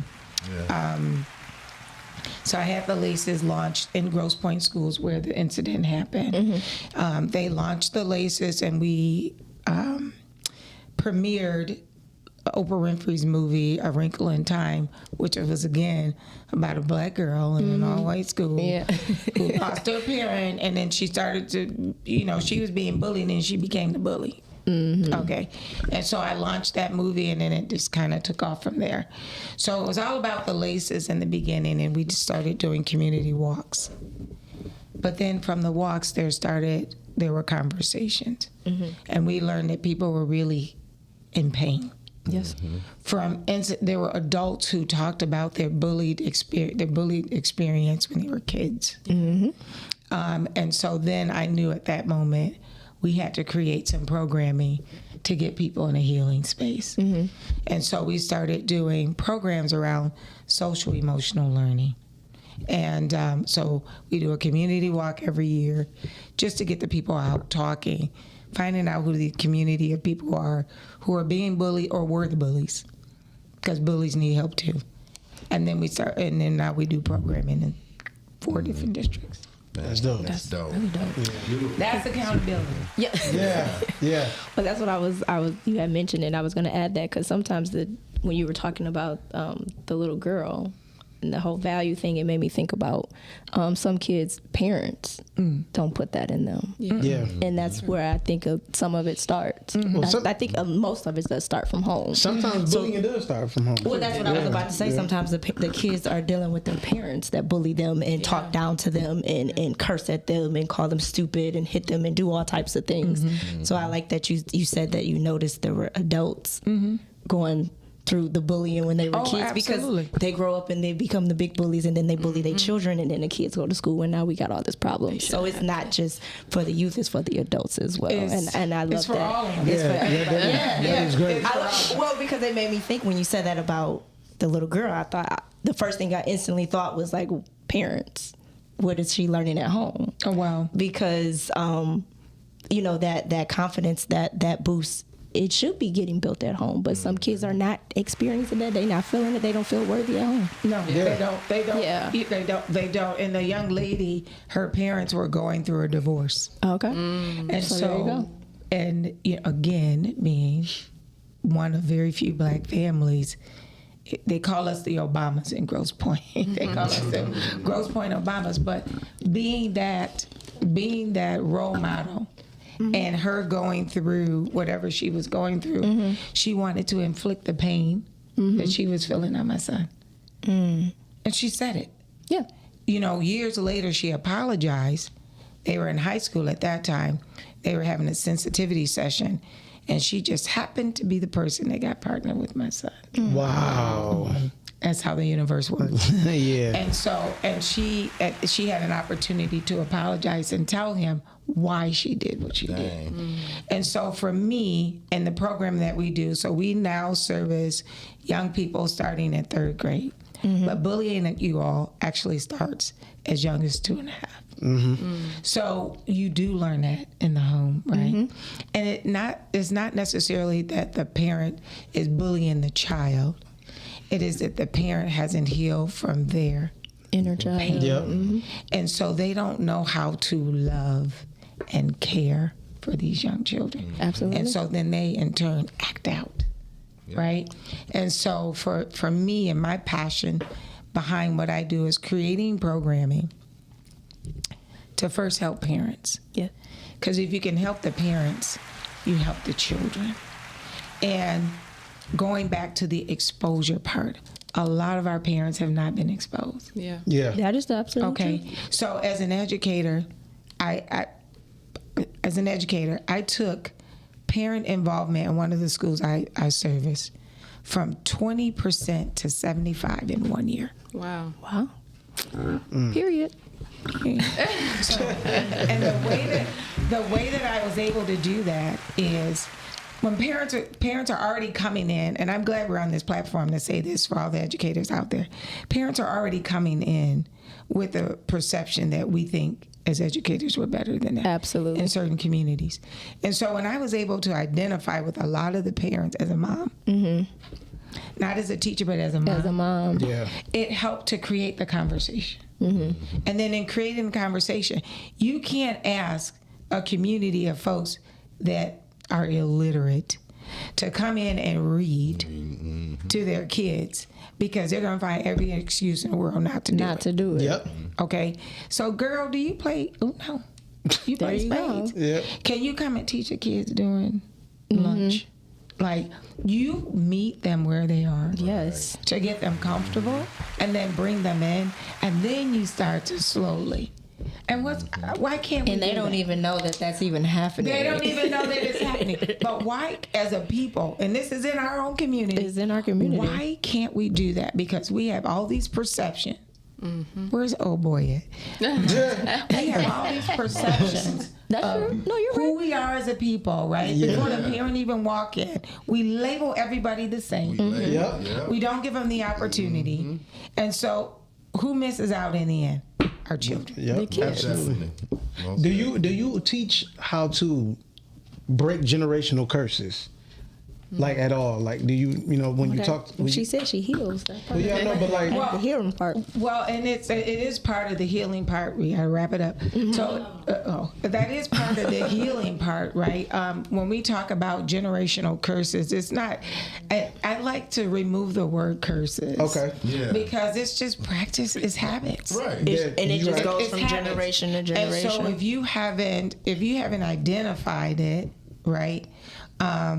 And then give people strategies, processes.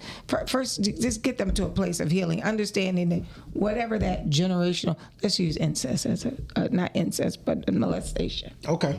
Let's use that. Because we would see a lot of that in our schools. Right. Okay. If we haven't created a safe space for people to talk about it, then as an educator being aware that it's a problem, and this goes to bullying too, because these are very hard topics that people don't want to talk about. They shy away from them. Okay, so if we don't create a safe space for people to talk about it and feel comfortable, then no, we're not going to break these quote unquote generational curses. Right.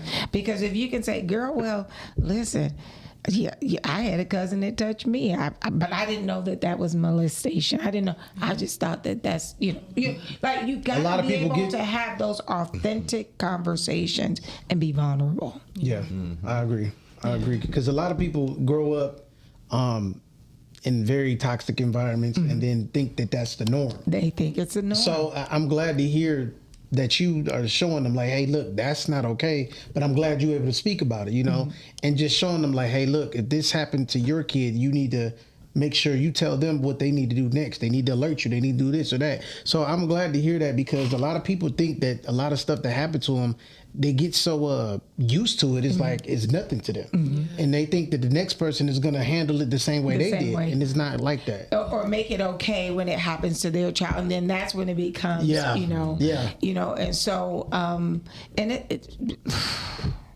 these children that I work with, as young as 3rd grade, we have that going on, and we talk about safe spaces. I had I had a 3rd grader tell me that this was happening, but she said if she repeated it, if her mother found out, she would beat her. Wow. So what do you do with that? Right. Yeah. And so, so we, of course, we had to report it. Right. You're mandated to report it. Yeah. And the kid may or may not be removed from the home, which is a risk, because if you get in foster care, it could be, and then it could be worse. Yeah. It's a possibility. And so it is a risk, but you can't ignore. Right. Yeah. And because we have ignored for so long, and that's in all these, I get it in Grosse Pointe, I get it in Detroit, I get it in Southfield, Farmington, doesn't matter. It's happening everywhere. Yeah. Right? And then, like you said, the family, the mothers and fathers, they're not having those conversations with their kids, and a lot of them still need to be healed. Exactly. I know some of us have been. Right. I know we've had conversations. Or you feel, as a parent, there's so many things you feel blamed for. Like, how did I fail my child for this to happen? And that's so interesting that because my mom and my dad always told me that, like, we didn't get a book on parenting. Yeah. So when we did have these conversations and open up about things, it was one of those things where it was like, well, I'm sorry, I did what I knew. You know what I mean? And I love that. That's where I'm at with my parents, because that's cool. That's I always tell people, sometimes if your parents open and willing, have those conversations, because parents don't know. No, they're doing the best that they can with what they have, because they didn't know. And then when you become an adult, you become a woman, you start looking at your mom. She was a woman before she became mom, so just now a girl. now you have that compassion, and it's like you become more understanding. Right. And I agree. I do think these safe spaces need to be created, especially within our community, because it's so much stuff but that's under the rug. The safe space can only work and be created with people that not only can be open enough to have the conversation, the other party has to be able to take accountability. Yeah, and that's the issue. Like I've had conversations with my mom about things that happened when I was younger, and I was like, I'll explain stuff to her like, hey, look, you this wasn't right that this happened. You know, not having my back with this situation, that situation. And she was like, well, you know, parenting doesn't come with a rule book. That's cool, but common sense is common sense. And if I'm your only child, it should be second nature. That's how I look at it. So, you know, I don't hold nothing against her. I don't hold nothing against my dad for not being around, because they both taught me together, all right, I know what I don't want to be for my kids. So that's how I was able to be better than them as a parent, because I see certain things in my kids and I'm like, y'all don't like that. I don't know where it came from, but we about to try to work on it, because I know, all right, this in the long run is going to hurt you. So let me help you get it together now before it gets worse. Like right now, I'm working with my 13-year-old son on managing his emotions. I didn't have nobody around to teach me that. So I'm like, son, I know you feel like I'm hard on you, but guess what? I didn't have this growing up. And when I did get it, it was a little late. But, you know, some of my OGs, some of my boys, older brothers and stuff like that, but it still wasn't from a father. So I'm like, you are blessed right now. So I know you think I'm hard on you, but trust me, this is going to help you. And, you know, he taking his stride with it. He's still going to come back at you and say you did this. Yeah. Oh, I know. And he's lucky to have what you say? Yeah. So a sorry and an apology goes a long way. It does. And I tell people that, like, sometimes holding the accountability, really, because what you were asking for from your mom was accountability. Right. Yeah. And so it's, you know, I didn't know, like, or I felt, you know, but you weren't afraid to say that to your children. But here's the thing. So for me, somebody just recently asked me about, do I have any regrets, you know, in terms of parenting and just in life in general. And I don't, because for me, you know, I know that I have 4. Mackenzie's my oldest. I know I've given my kids everything I had as a parent that I knew at that time.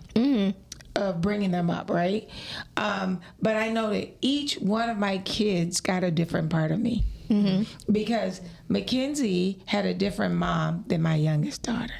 Yeah. Which makes sense, because you evolve. You evolve, right? And then the same for, what's your name again? Brandon. Or everybody call me Todd. But my first name is Brandon. The same for Todd. So your mom at 27, if that's how old she was when she had you, is not the same mom at 35. Right, that's true. So what she knew at 27, she may be like, damn, at 35, I could have did that differently. So the thought is there, but she may not be able to verbalize it. Right. And so for me, like, you know, my kids will say, well, you know, Mackenzie probably is, well, whatever. She's spoiled. They all like well nurtured. But, because I can't stand the sound for you. They might do that. They might say that Michaela, you know, the youngest, gets more than she got, right? Even though she got what she got. So but we weren't established parents. Got you.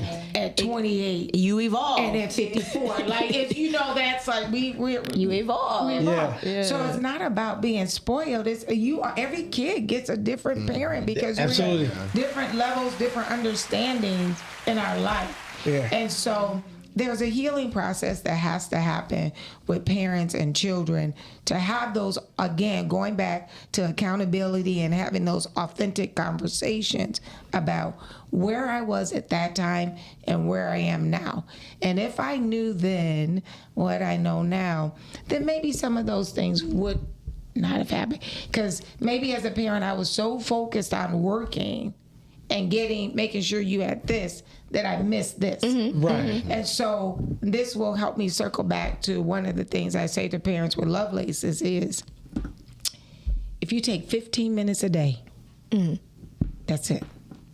15 minutes to shut everything down and just give your child that 15 minutes. There's so much you can find out. Yeah, because they will talk you. They will. Yeah. They will. There's so much you can find out. But many of us don't offer that 15 uninterrupted minutes to our kids. Yeah. And so we miss things. Yep, I agree. We miss things. And we think doing all this work and giving them all the things is being a great parent. Right. But really, it's being available. Yeah. Yep, it's being available and being and listening to them. And sometimes that's all they want. Yeah. That's all they want. They don't care about all the toys and all. Like sometimes they just want your presence. They want to be heard. They just want you there. And that presence, not to just physically be there. No, but like in being that with in them. tune. Yeah. They want to be heard. Like I understand that definitely. You let your kids talk, they're gonna talk. Yeah. Trust me. Yeah. I let my 8-year-old daughter just go one day, and I was like, wow. That's the I age, forgot she was 8. I forgot she was 8. We was having a real conversation. And with my niece like that. Yeah. I get it. That's the It's like, when does it stop? Oh wow, okay, I'm back. Right. But I think that's the problem, like in today's economy, and I'm not a parent yet, but I know what I have to do to keep a roof over my head, and I'm just me. So I often think about, if I'm ever like, oh, my life is so hard, I'm like, okay, but it's people doing what I'm doing and are raising a family as well. Yeah. And I think that a lot of people, they're working 2-3 jobs, just both parents, just to stay afloat today. Mm-hmm. And of course, now we're battling with the phones too, that less and less parents are able to be present because, like you said, you think, you're working hard to make sure you're providing for your family, but in turn, you are missing not out. as present. Yeah, absolutely. It's Top of the top, caller, you on the air. Hey y'all, it's Gigi. Hola, Hey, what's up, Gigi? What's going on? Are you here? Are you in Philly? No, I ain't going to Philly. No, you're not going. Where are you going? Baltimore. Okay. Are you still here, or are you going to Baltimore? Yeah, I don't leave until tonight. Got you. I'm at work. Oh, But okay. I got this for a hot second. And I just wanted to say this is a great topic, and I wish I was able to come and join. We missed you today. Yes, we did. So I just wanted to give my little 2 cents. I didn't hear, everything, but what I've heard so far, I can say that as an adult now, I give my mom grace for what she didn't know. Mm-hmm. Now, me too. As we look to our parents for everything. We're literally dependent on them to teach us about life and how to be human beings. And we think they have all the answers when really all they're doing is trying to figure it out the best way they can with what they have. Yeah. Now that I am an actual adult and you know what I'm saying, I went through healing, therapy, and all these things. I didn't have a bad childhood. Like, I'm gonna just be clear. Like my childhood wasn't bad. Like I was very blessed and grateful for in my parents. Even though, regardless of any situation, my dad relationship has always been rocky. But I can't say ever since I had my son, we have become better in our relationship. Mm-hmm. But as we heal and all that kind of stuff, you see your parents as like human beings. Like I see my mom as a human and not just my mom or a superwoman. You know what I'm saying? That I thought me asking for, and now I get this is parents. Evan, I'm just trying to make all the money that Evan thinks I got. Right. Like, he literally thinks that I got it like that. But at the same, I ain't gonna fraud him. Look, I'm gonna accept it. You know what? I receive it, son. You may have insight to something I don't know. Like, I just want, but as we get older, as a parent, I now understand that, like, these are humans that are looking to you for everything, and they don't see that you're trying to figure it out, especially as your first one. He's my only one. But when you have your first one, you're literally just fumbling through it. So by the time you get to 2 or 3, you kind of figured out a little bit about how it should go in their adolescence, or you may be at a better place. But I just know that we have to, as we grow up and try to repair and become adults, to repair and have those relationships with our parents that are open and transparent, and actually initiate some of the conversations, not in an accusatory way, but in a way that gives grace and understand and reaching for understanding and leading with curiosity to even find out where their mind was back when you was a kid, because we don't know how many struggles and how many things were hidden to protect us during that time. So now with my son, I try to be as transparent and open with him as much as possible, so he knows that, hey, you know, I got you and whatever it is, but at the same time, let me give you insight to my world as an adult of what I'm going through, so that way you can see both sides and understand when I say no, this is why I'm saying no, because these lights got to be on. I'm saying no because we got priorities, and now that he's a young man, I give him certain responsibilities, not as a man of the house, but as a young man that's growing up that needs to learn how to be a functioning adult. You know what I'm saying? Real. So, yeah, I love this topic. We might have to run it back. Yeah. We'll run it back when I'm present. And I love y'all. We love you back. Love you Safe too. travels tonight. Safe travels for real. Yeah, I'll text the group. I'll put it in the group chat when I make it. I love y'all. Bet. Love you back. Hey, you know what? That made me think about something my grandma always says that with the kids, she was like, they're people, but they're just little people. So she said they have feelings too, you know, and they care too, and they, you know, so my grandma, Granny. Gigi just made me think about what made me give my grandmother, or not my grandmother, but my mom, my mother Grace. I remember, I love my grandmother to death because God rest her soul, but she was the realest one in my family. Like, she held everybody accountable. But I thought about how that's what big moms do. I thought about the relationship between them two, and it was very combative for the most part. You know, I rarely seen my grandmother show love like that. You know, and if she did, it was to me. You know what I'm saying? So I harkened back, think about those moments, and I was like, you know what? I'm starting to understand why my mom ended up doing what she doing or lacked where she lacked, because she wasn't taught any better either. Yeah. So that's what helped me. You see them as, okay, my mom was a girl. She was a woman. She was before she was mom. Yeah. Right? Because you just know her as mom. Exactly. Right? She had a whole life before you got here. Yeah. Exactly. Yeah. And the reason why grandmothers are so, my sister is a grandmother now, and one of the things she said was that she gets to do a do-over with her grandkids because she knows. It seems like that's why they're so soft with them little kids. Because them kids do what they want to do. They eat what they want to eat. And that's why I think grandmothers have such an impact, because, I mean, wisdom comes with that. We talk about the grandmas, which grandmas? Because these grandmas today. The grandmas now 35. That's what the grandmas today 35. Which one we talking about? Actually, people are having kids later these days. No, as of right now. As of now, but some of these grandmothers are 35. Yeah. I don't know about them grandmas. There are some 35. Yeah, now them the grandmas I'm scared of. That's what I don't know where that wisdom coming from, but I agree. I had my big mom. And I still have my grandma. So I have both of my great grandmothers. Wow. Grandma Catherine passed last year. That was my great grandmother. So I still have my grandma. And then you're right. That's where that wisdom comes in. And that those are the ones that was holding you accountable. Yes. You know, maybe you was wrong. You should do this. You should, you know. Yeah. So I want to piggyback real quick on the 35-year-old grandmother and talk again about accountability in our community. Okay. Right. So I was at a school on the west side, DPS school. Mother came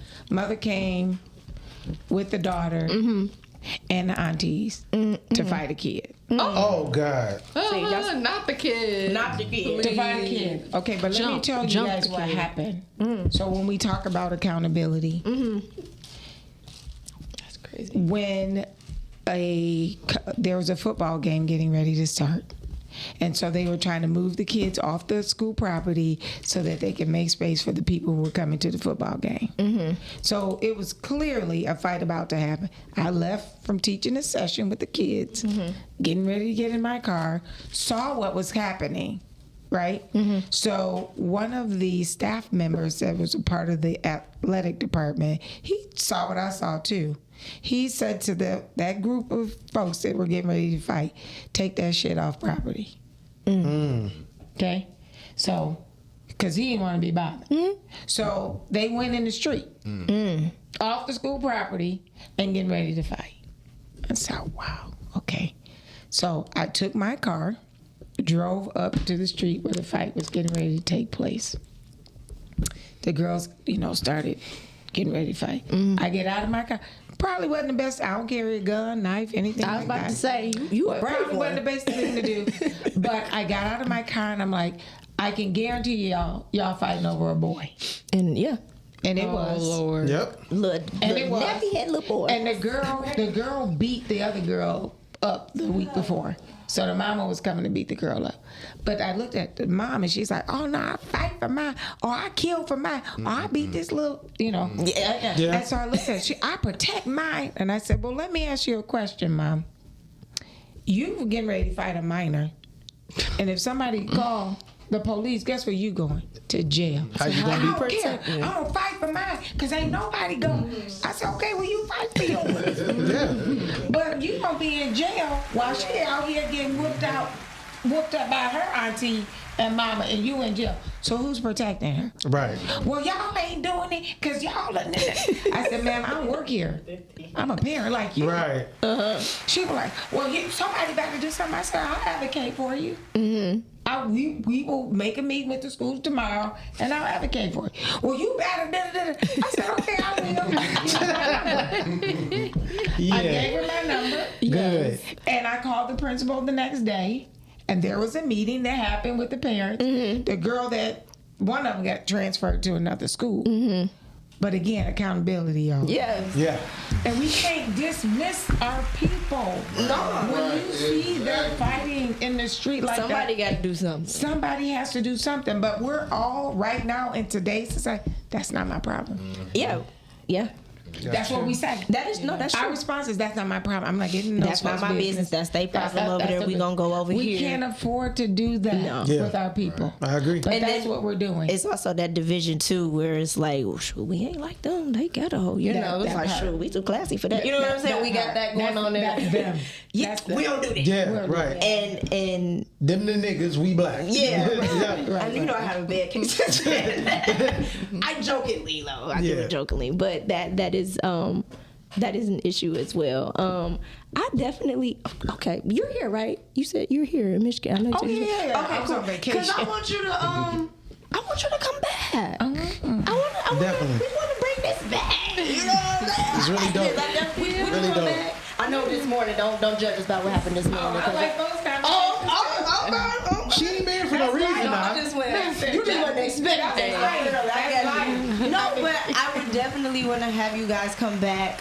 We are getting ready to wrap it up in a minute, but I definitely want you guys to come back. So you guys are invited to come whenever y'all have time to do so. Real quick, your film festival, give us that information one more time. Yes. Drop all of that for us. So you see the flyer. I don't know if everyone is watching, but they're watching. You can go to that link, bit.ly/Afrofilm, November 5th, 5 to 11 p.m. at the Hollywood Casino Hotel at Greektown. Like I said, we're going to have so much fun. So pop out or go to my website, MackenzieGalloway.com, or just Google it, Afrofutures Femmes Film Festival 2025.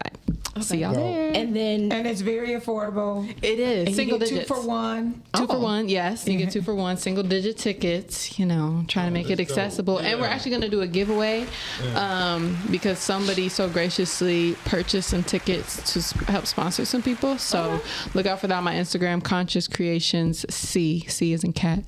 We're going to do a giveaway for a few tickets for those who cannot afford it. But for those who can, the tickets are cheap, 2 for 1. Perfect. And then you, real quick, with Love Laces and getting in the program and all that information, can you go ahead and tell the people about all of that? So we're on Facebook, Instagram, and we have a love website. So it's Love Laces, Love My Laces. So you can DM us, ask us how you can get involved. Again, we're in 4 different school districts. Alaska is one of our districts where we do our community walk. Oh, that's dope. Yeah, so we'd love to, service more kids. Or if you want to get involved and help or be a presenter of any kind, just hit us up on Instagram at Love My Laces or send us an email at info@lovemylaces. We're out there on the platform. You can find us. Yeah. Also, just if I can make one more plug, because I haven't been promoting it yet, but I am coming out with a film, and this is my first time announcing it. But it's called Lavender Ginger. You can look it up on IMDb, but we are not anywhere else yet. So y'all hearing it here first, and it takes place in the church. So like we said, it's a little controversial. They're not going to cancel me over it, but it does take place in the church and highlights the church in a positive way. So nice, which is how happy to. Mark, thank you so much always for being on the other side today and bringing all your freaky deakiness with the women. We appreciate you, President. Todd, it's always wonderful to have you back on Wild Wednesdays. Yes. It's now the official title for Wednesdays. Miles, we don't know where you went and we don't care.